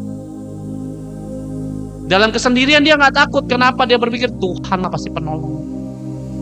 Yusuf tidak pernah namanya hidup dengan kebencian dan kemarahan terhadap semua orang-orang yang menyakiti hidupnya dia. Terbukti di dalam pasal 43 Kejadian atau 44. Waktu Yakub meninggal, semua saudaranya pada takut. Yusuf bilang, akukah Allah yang menggantikan? Maksudnya menghakimi mereka. Enggak, mereka diampunin semua. Coba kalau saudara penuh dengan kemarahan, wah pas saudara lagi diberkati, ini dulu dia nyakitin gue nih, tak pites nih sekalian. Gak bisa masuk dalam rencana Tuhan makanya begitu. Saya berdoa saudara itu bisa, Pak saya gagal begini, gak apa-apa, gak masalah kok. Bagi Tuhan itu cuma masalah sepele. Itu cuma kegelapan yang saudara perlu belajar dalam kegelapan. Tapi jangan selama-lamanya di dalam kegelapan. Karena nggak mungkin orang datang dalam kegelapan. Orang datang butuh pertolongan dalam hidup orang yang penuh dengan terangnya Tuhan. Ya, ayat yang kedua, sebab sesungguhnya kegelapan menutupi bumi dan kekelaman menutupi bangsa-bangsa, tetapi terang Tuhan terbitlah atas saudara. Amin. Dan kemuliaannya menjadi nyata atas saudara. Akhirnya maksudnya dinyatakan, ya, yang di roh jadi daging. Yang dijanjikan Tuhan jadi apa yang menjadi nyata dalam kehidupan saudara. Apa yang saudara lihat terjadilah dalam hidup saudara. Bangsa-bangsa berduyun-duyun datang kepada terang. Ingat ya, yang Tuhan kirim itu bangsa, bukan bapak makmu doang. Ya, bukan ketua RT saya Pak datang, enggak. Bangsa-bangsa yang Tuhan kirim itu bangsa-bangsa berduyun-duyun datang kepada terang, dan raja-raja kepada cahaya yang terbit bagimu. Saya baca ayat begini, ini Tuhan punya rencana tuh gila menurut saya.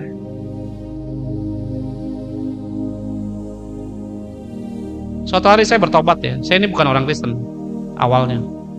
Saya dari Buddha. Nantangin Yesus.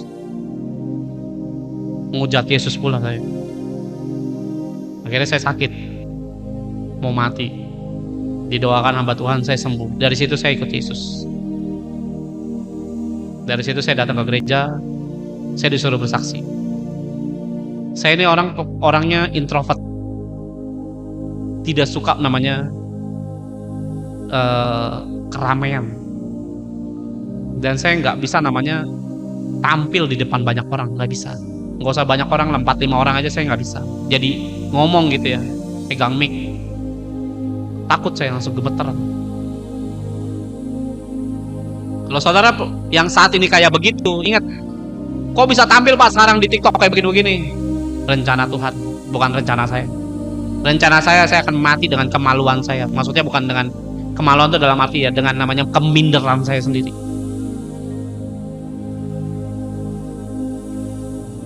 Saya bisa begini kenapa?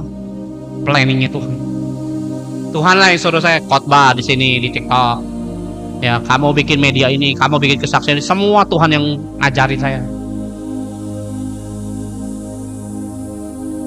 Dan saya megang mic itu disuruh bersaksi kan, dipaksa. Rasanya mau kabur saudara.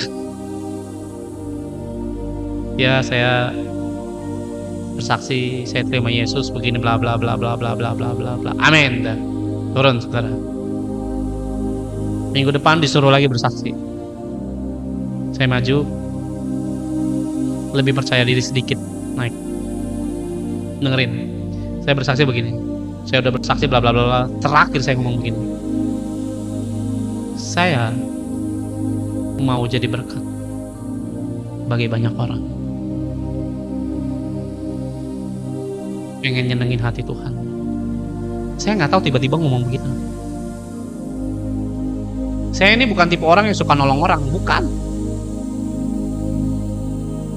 Orang pemalu mana suka nolong orang, ngomong aja diem aja. Lihat aja anak zaman sekarang, kalau dia lagi introvert diem aja kayak orang kayak mumi, saudara, diem aja gitu.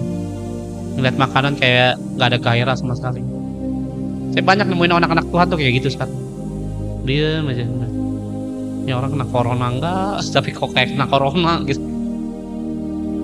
Saya bilang begitu, Tuhan, aku ingin jadi berkat bagi banyak orang dan bisa nyenengin hati Tuhan. Amin. Taruh mic, duduk. Di pikiran saya, seberapa banyak sih saya bisa berkatin orang?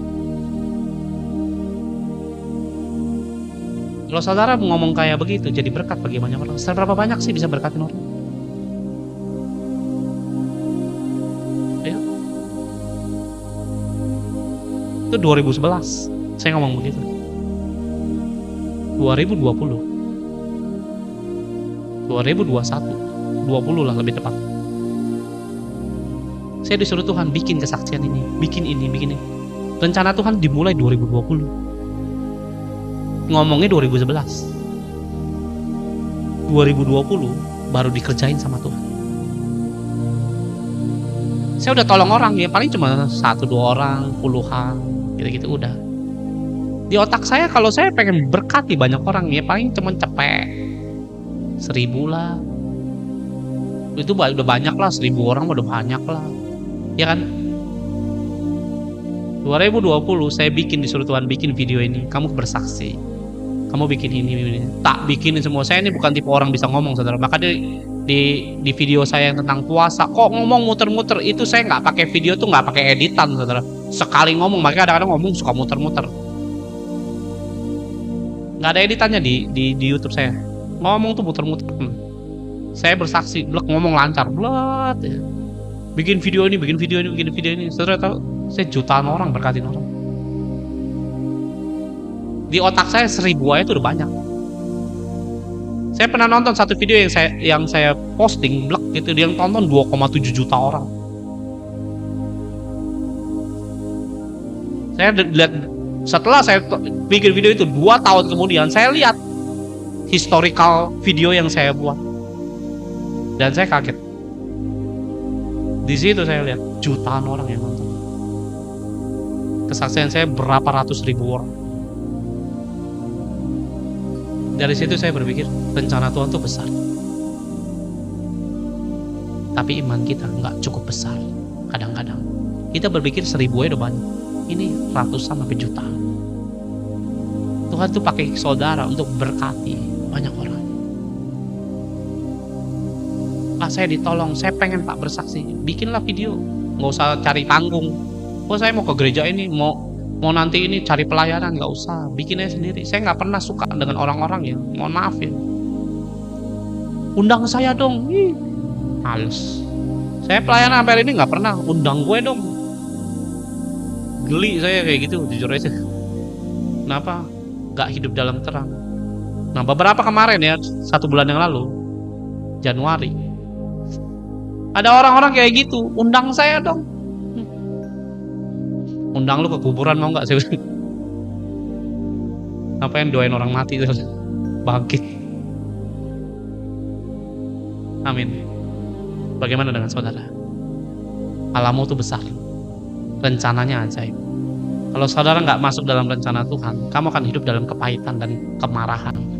Ini sangat amat disayangkan. Saat saudara namanya bangkit, Pak, bangkit tuh bagaimana? Gampang. Jangan simpen kepahitan.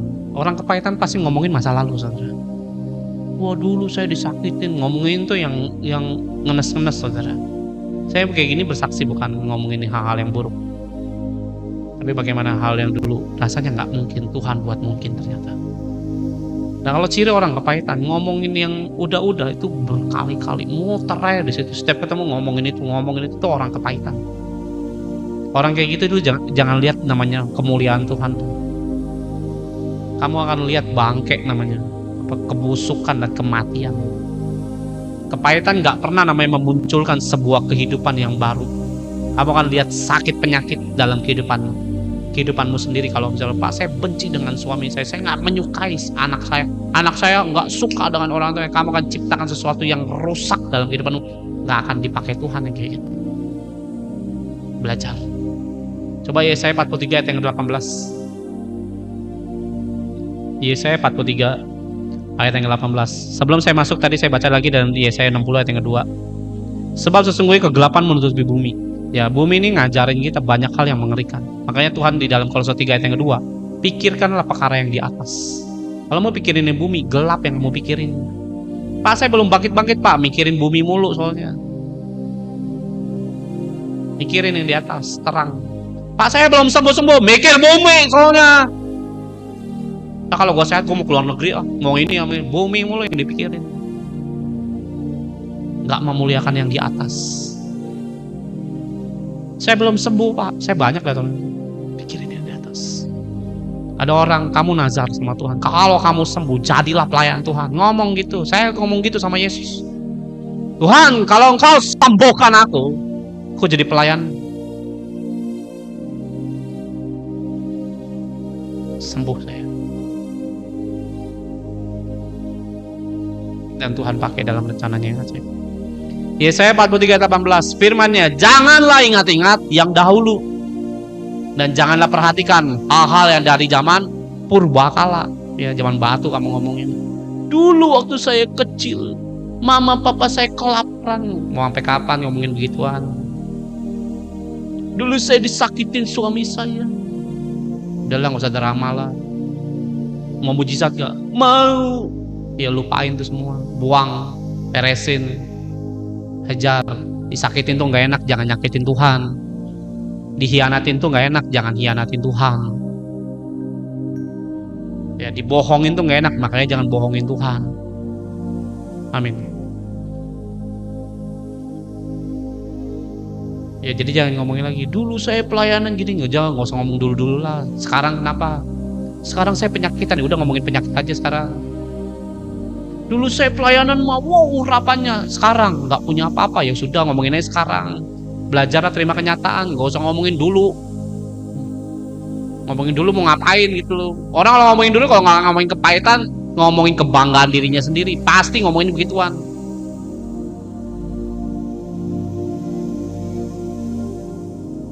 Ya saudara pikir Tuhan tuh, wah luar biasa anakku ini. Enggak, jijik Tuhan juga.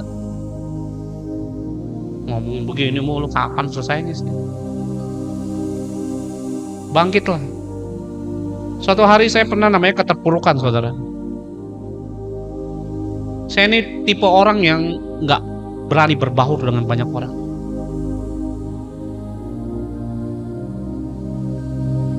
Dan saya paling tidak suka satu hal, yaitu namanya masuk beradaptasi dengan lingkungan baru. Wah, paling orang introvert tuh paling males deh begitu.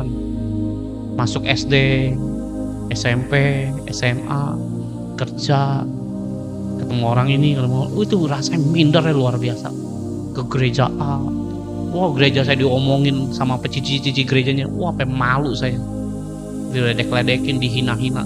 Cici gereja yang hina saya. Sampai saya nggak mau gereja lagi. Nah, waktu saya diproses masuk dalam namanya kepekerjaan, setelah saya terima Yesus, saya kerja, saya ditolakin hampir 20 kali lamaran kerja. Jangan dipikir saya udah terima mujizat, melihat mujizat gampang lagi, enggak. Saya ngelamar, nggak pakai koneksi saudara, nggak pakai orang dalam.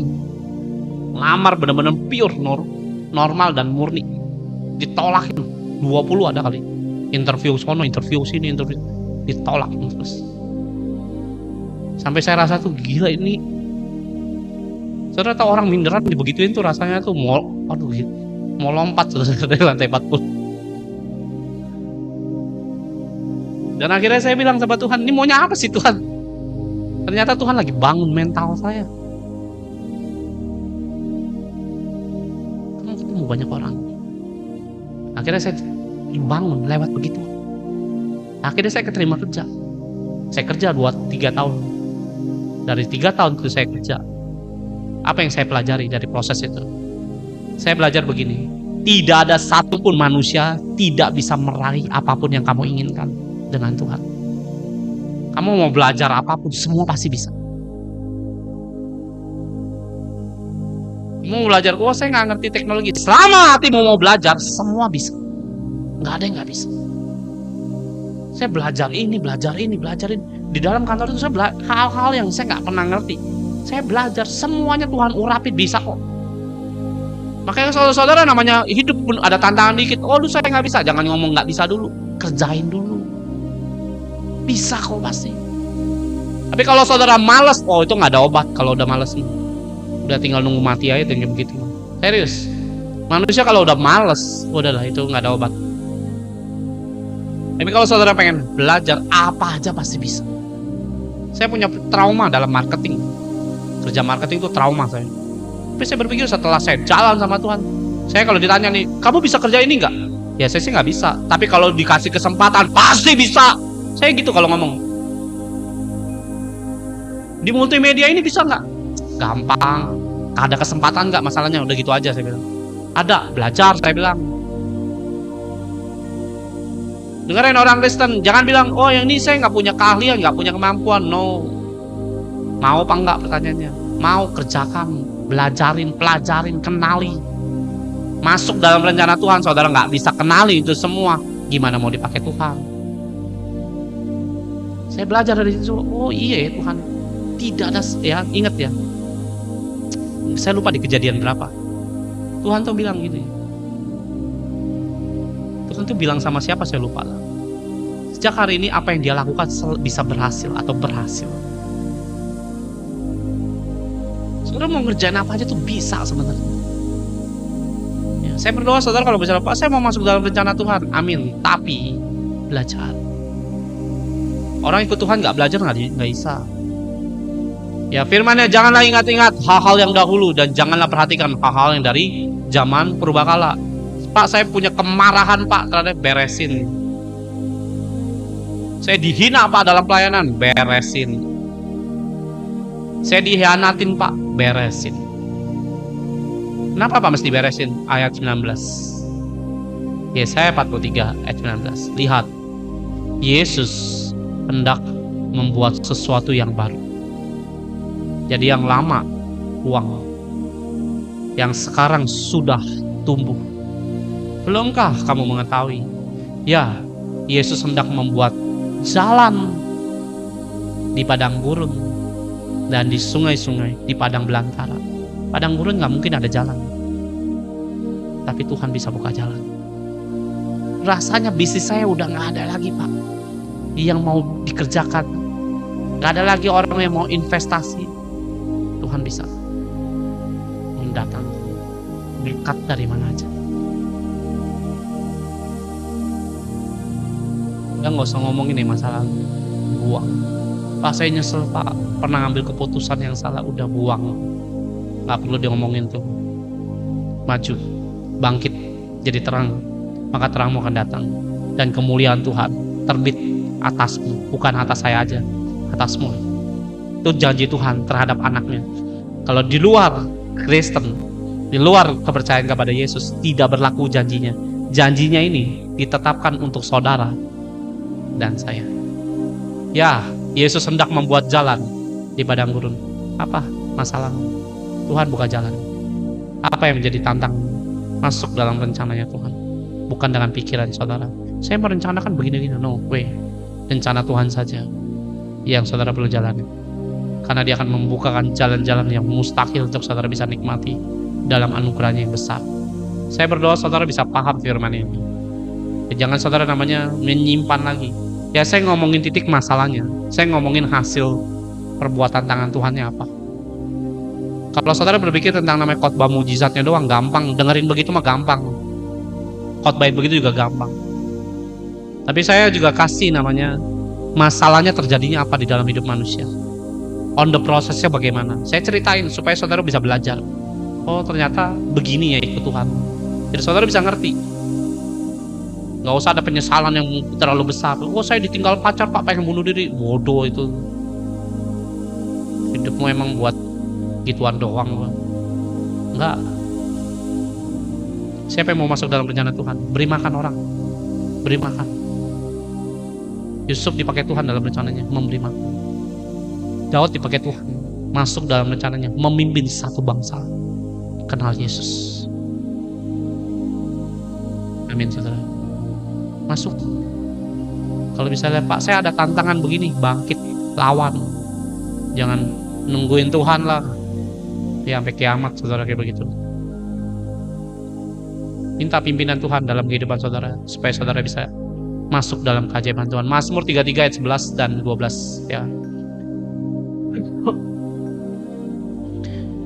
Mazmur 33 ayat 11 dan 12. Tetapi rencana Tuhan tetap selama-lamanya.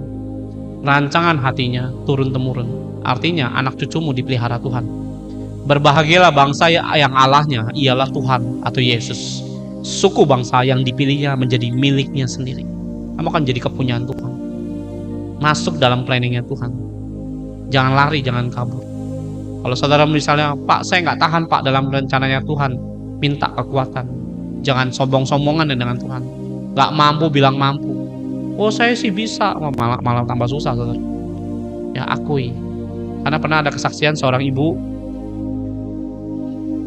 ini rindu punya keturunan anak. Saudara bisa belajar dari kesaksian ini. Saya nggak tahu pernah saya saksiin nggak di TikTok.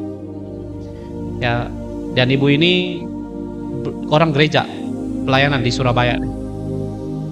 Dan dia nyembah Tuhan. Suatu ketika dia hamil keguguran, pengen punya anak lah.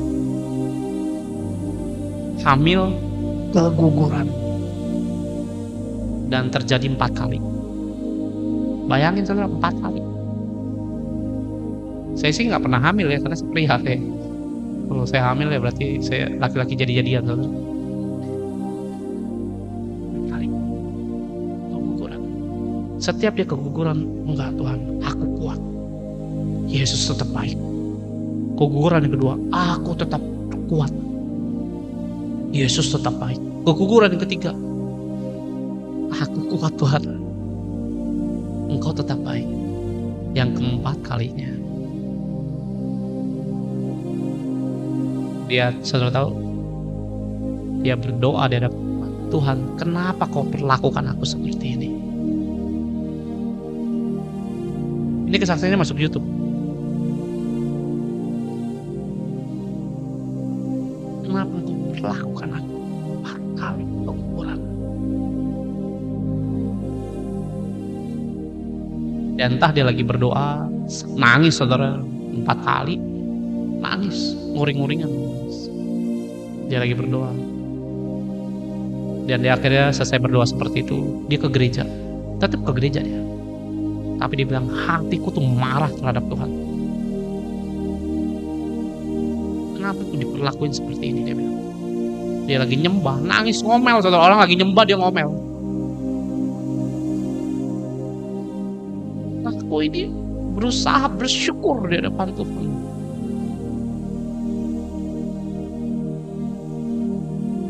Tapi kenapa ini terjadi?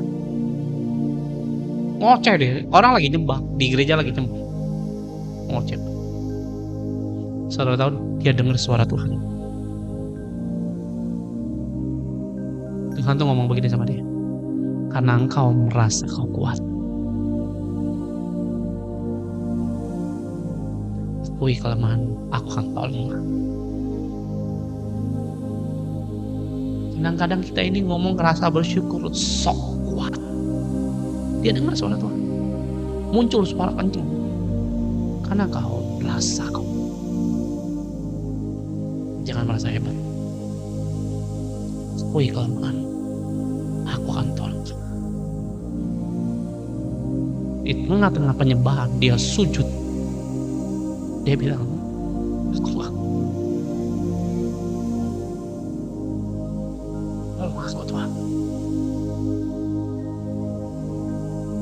Dan akhirnya anaknya, saudara tahu, dia hamil yang kelima, anaknya lahir. Bukan 1, 2 apa 3 anaknya lahir. Normal sebenarnya.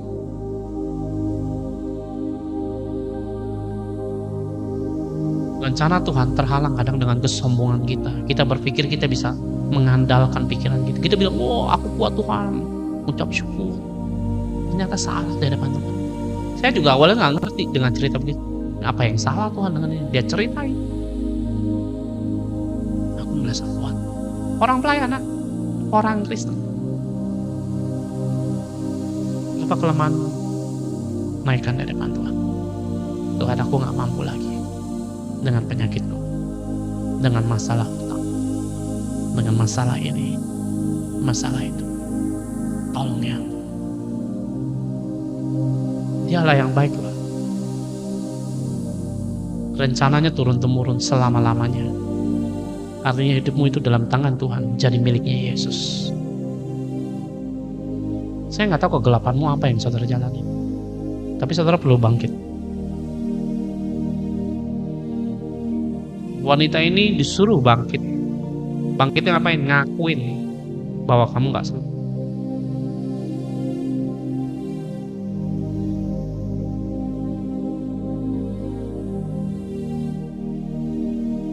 Yohanes 11 ayat yang 9 dan 11. Jawab Yesus, bukankah ada 12 jam dalam satu hari? Siapa yang berjalan pada siang hari, kakinya tidak terantuk, karena ia melihat terang dunia ini. Ayat 10. Tetapi jikalau seorang berjalan pada malam hari, kakinya terantuk, karena terang tidak ada di dalam dirinya. Demikianlah perkataan Yesus. Dan sesudah ia berkata kepada mereka, Lazarus saudara kita telah tertidur. Tetapi Yesus pergi ke sana untuk membangunkan Lazarus dari tidurnya. Yesus berangkat di tengah malam, berjalan di tengah malam. Saya nggak tahu kegelapanmu apa dalam hidupmu saat ini. Tapi saat saudara percaya pada Yesus, di tengah kegelapan itulah Tuhan ada dan menerangi gelap. Tuhan nggak pernah namanya mengandalkan terang dunia ini. Tuhan nggak lihat karena ada matahari dia berjalan. Di tengah gelap dia ada buat kita. Jangan saudara merasa, oh saya hidup lagi baik-baik saja. Ada masanya gelap. Kita nggak tahu. Nah, kalau saudara jauh, Yesus ada apa enggak? Lazarus mati. Tapi bagi Tuhan cuma tidur. Bisnis saya berantakan Pak, rasanya udah mau bangkrut. Itu cuma tidur bagi Tuhan. Dan Tuhan bisa bangunin kembali. Kesehatan saya udah hampir mati Pak, bagi Tuhan itu cuma tertidur. Tuhan bisa bangunkan dan membangkitkan di tengah-tengah kegelapan hatimu, hidupmu. Yesus nggak berjalan dengan terang dunia, karena dia adalah juga pribadi terang itu sendiri. Lazarus kenapa ditolong? Cerita Alkitab mengatakan bahwa Lazarus itu dikasihi oleh Yesus. Maria dari Betania juga dikasihi. Dan begitu juga dengan Marta. Marta bilang, Lazarus yang kau kasihi meninggal. Alkitab mencatat begitu. Belajarlah mengasihi Tuhan, supaya saudara itu ditolong Tuhan.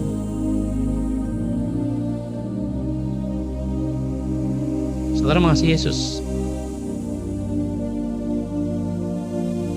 Nah, saya mengasihi Yesus Pak, tapi saya menanam kebencian dan kemarahan dengan orang. Beresin. Gak ada namanya orang mengasihi Yesus tapi masih nanam kebencian. Itu namanya saudara tidak mengasihi Yesus. Amsal 8 ayat 17. Kenapa kita pentingnya mengasihi Yesus? Ya, Amsal 8 ayat 17. Aku mengasihi orang yang mengasihi aku, dan orang yang tekun mencari aku mendapatkan aku. Ya, firmannya bilang begini, Yesus mengasihi orang yang mengasihi aku. Kalau saudara hidup nggak baca firman, bagaimana saudara mau bilang kasih kepada Yesus? Itu munafik dan pembohong. Akui, jangan menyangkal. Oh enggak, ya udah jangan banyak alasan. Akuin, saya malas Pak, saya mau bangkit baca firman. Ya firmannya bilang Amsal 8 ayat 17, aku mengasihi orang yang mengasihi aku. Jadi kalau orang itu nggak mengasihi Yesus, ya Tuhan enggak lah. Orang bilangnya begitu kok.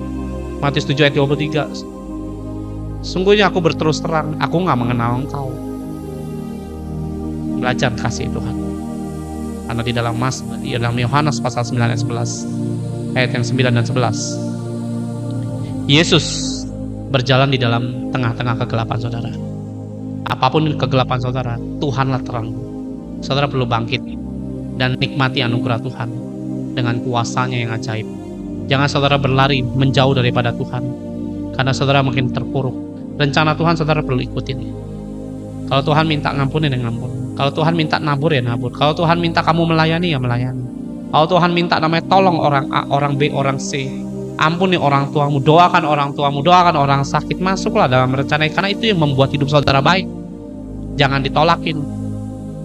Tiba-tiba orang gereja, kamu khotbah, kamu naik mimbar, isi penyembahan, naik. Janganlah, saya takut, belum layak. Nungguin layak, siapa yang layak?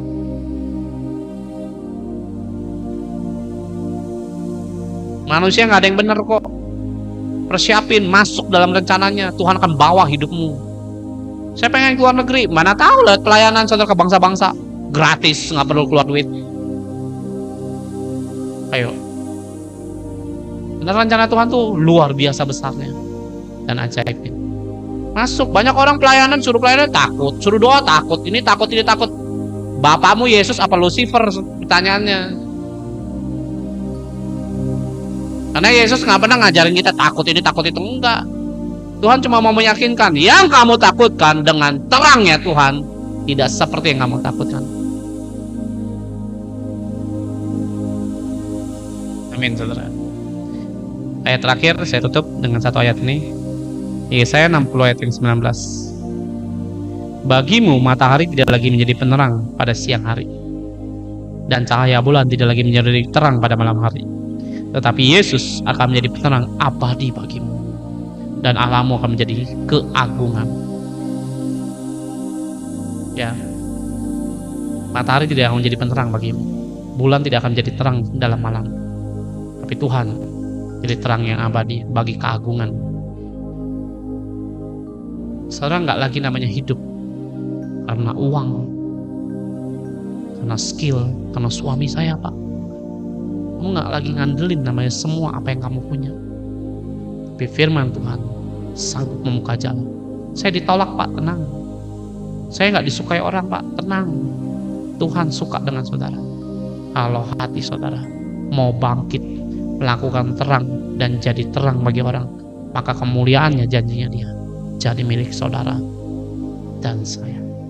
Amin. Saudara diberkati dengan firman-Nya malam hari ini. Bisa katakan amin.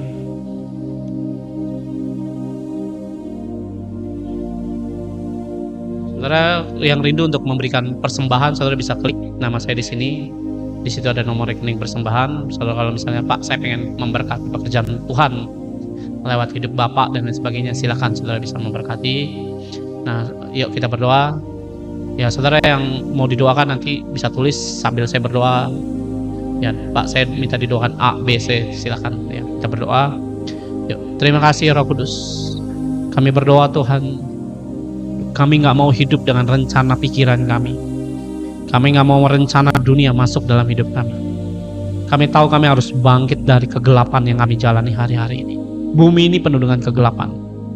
Pikiran manusia penuh dengan kegelapan. Terang hanya milik Yesus. Dan tidak ada satu pribadi pun yang menjadi terang selain nama Yesus. Nah, ini kami perlu pahami. Karena jalan kepada terang sorga cuma hanya nama Yesus. Mari Tuhan, kami mau masuk dalam rencana Allah, bahwa kami Bapak masuk dan jadi berkat bagi banyak orang. Kami tahu Bapak, ekspektasi kami tidak sama dengan pikiran-Mu Tuhan. Rancangan-Mu lebih besar daripada rencana kami sendiri. Mari Tuhan, dalam keterpurukan yang anak-anak-Mu alami, munculkanlah Bapak sebuah spirit kebangkitan ya Roh Kudus, sehingga terang Bapak mereka lakukan dan kemuliaan Engkau berikan sebagai tanda mujizat bahwa firman-Mu dalam Yesaya 60 ayat yang pertama, ya dan amin ya Tuhan. Mari nama syukur tukuru nama takaraba shikara patakarab. Berkati kami ya Roh Kudus.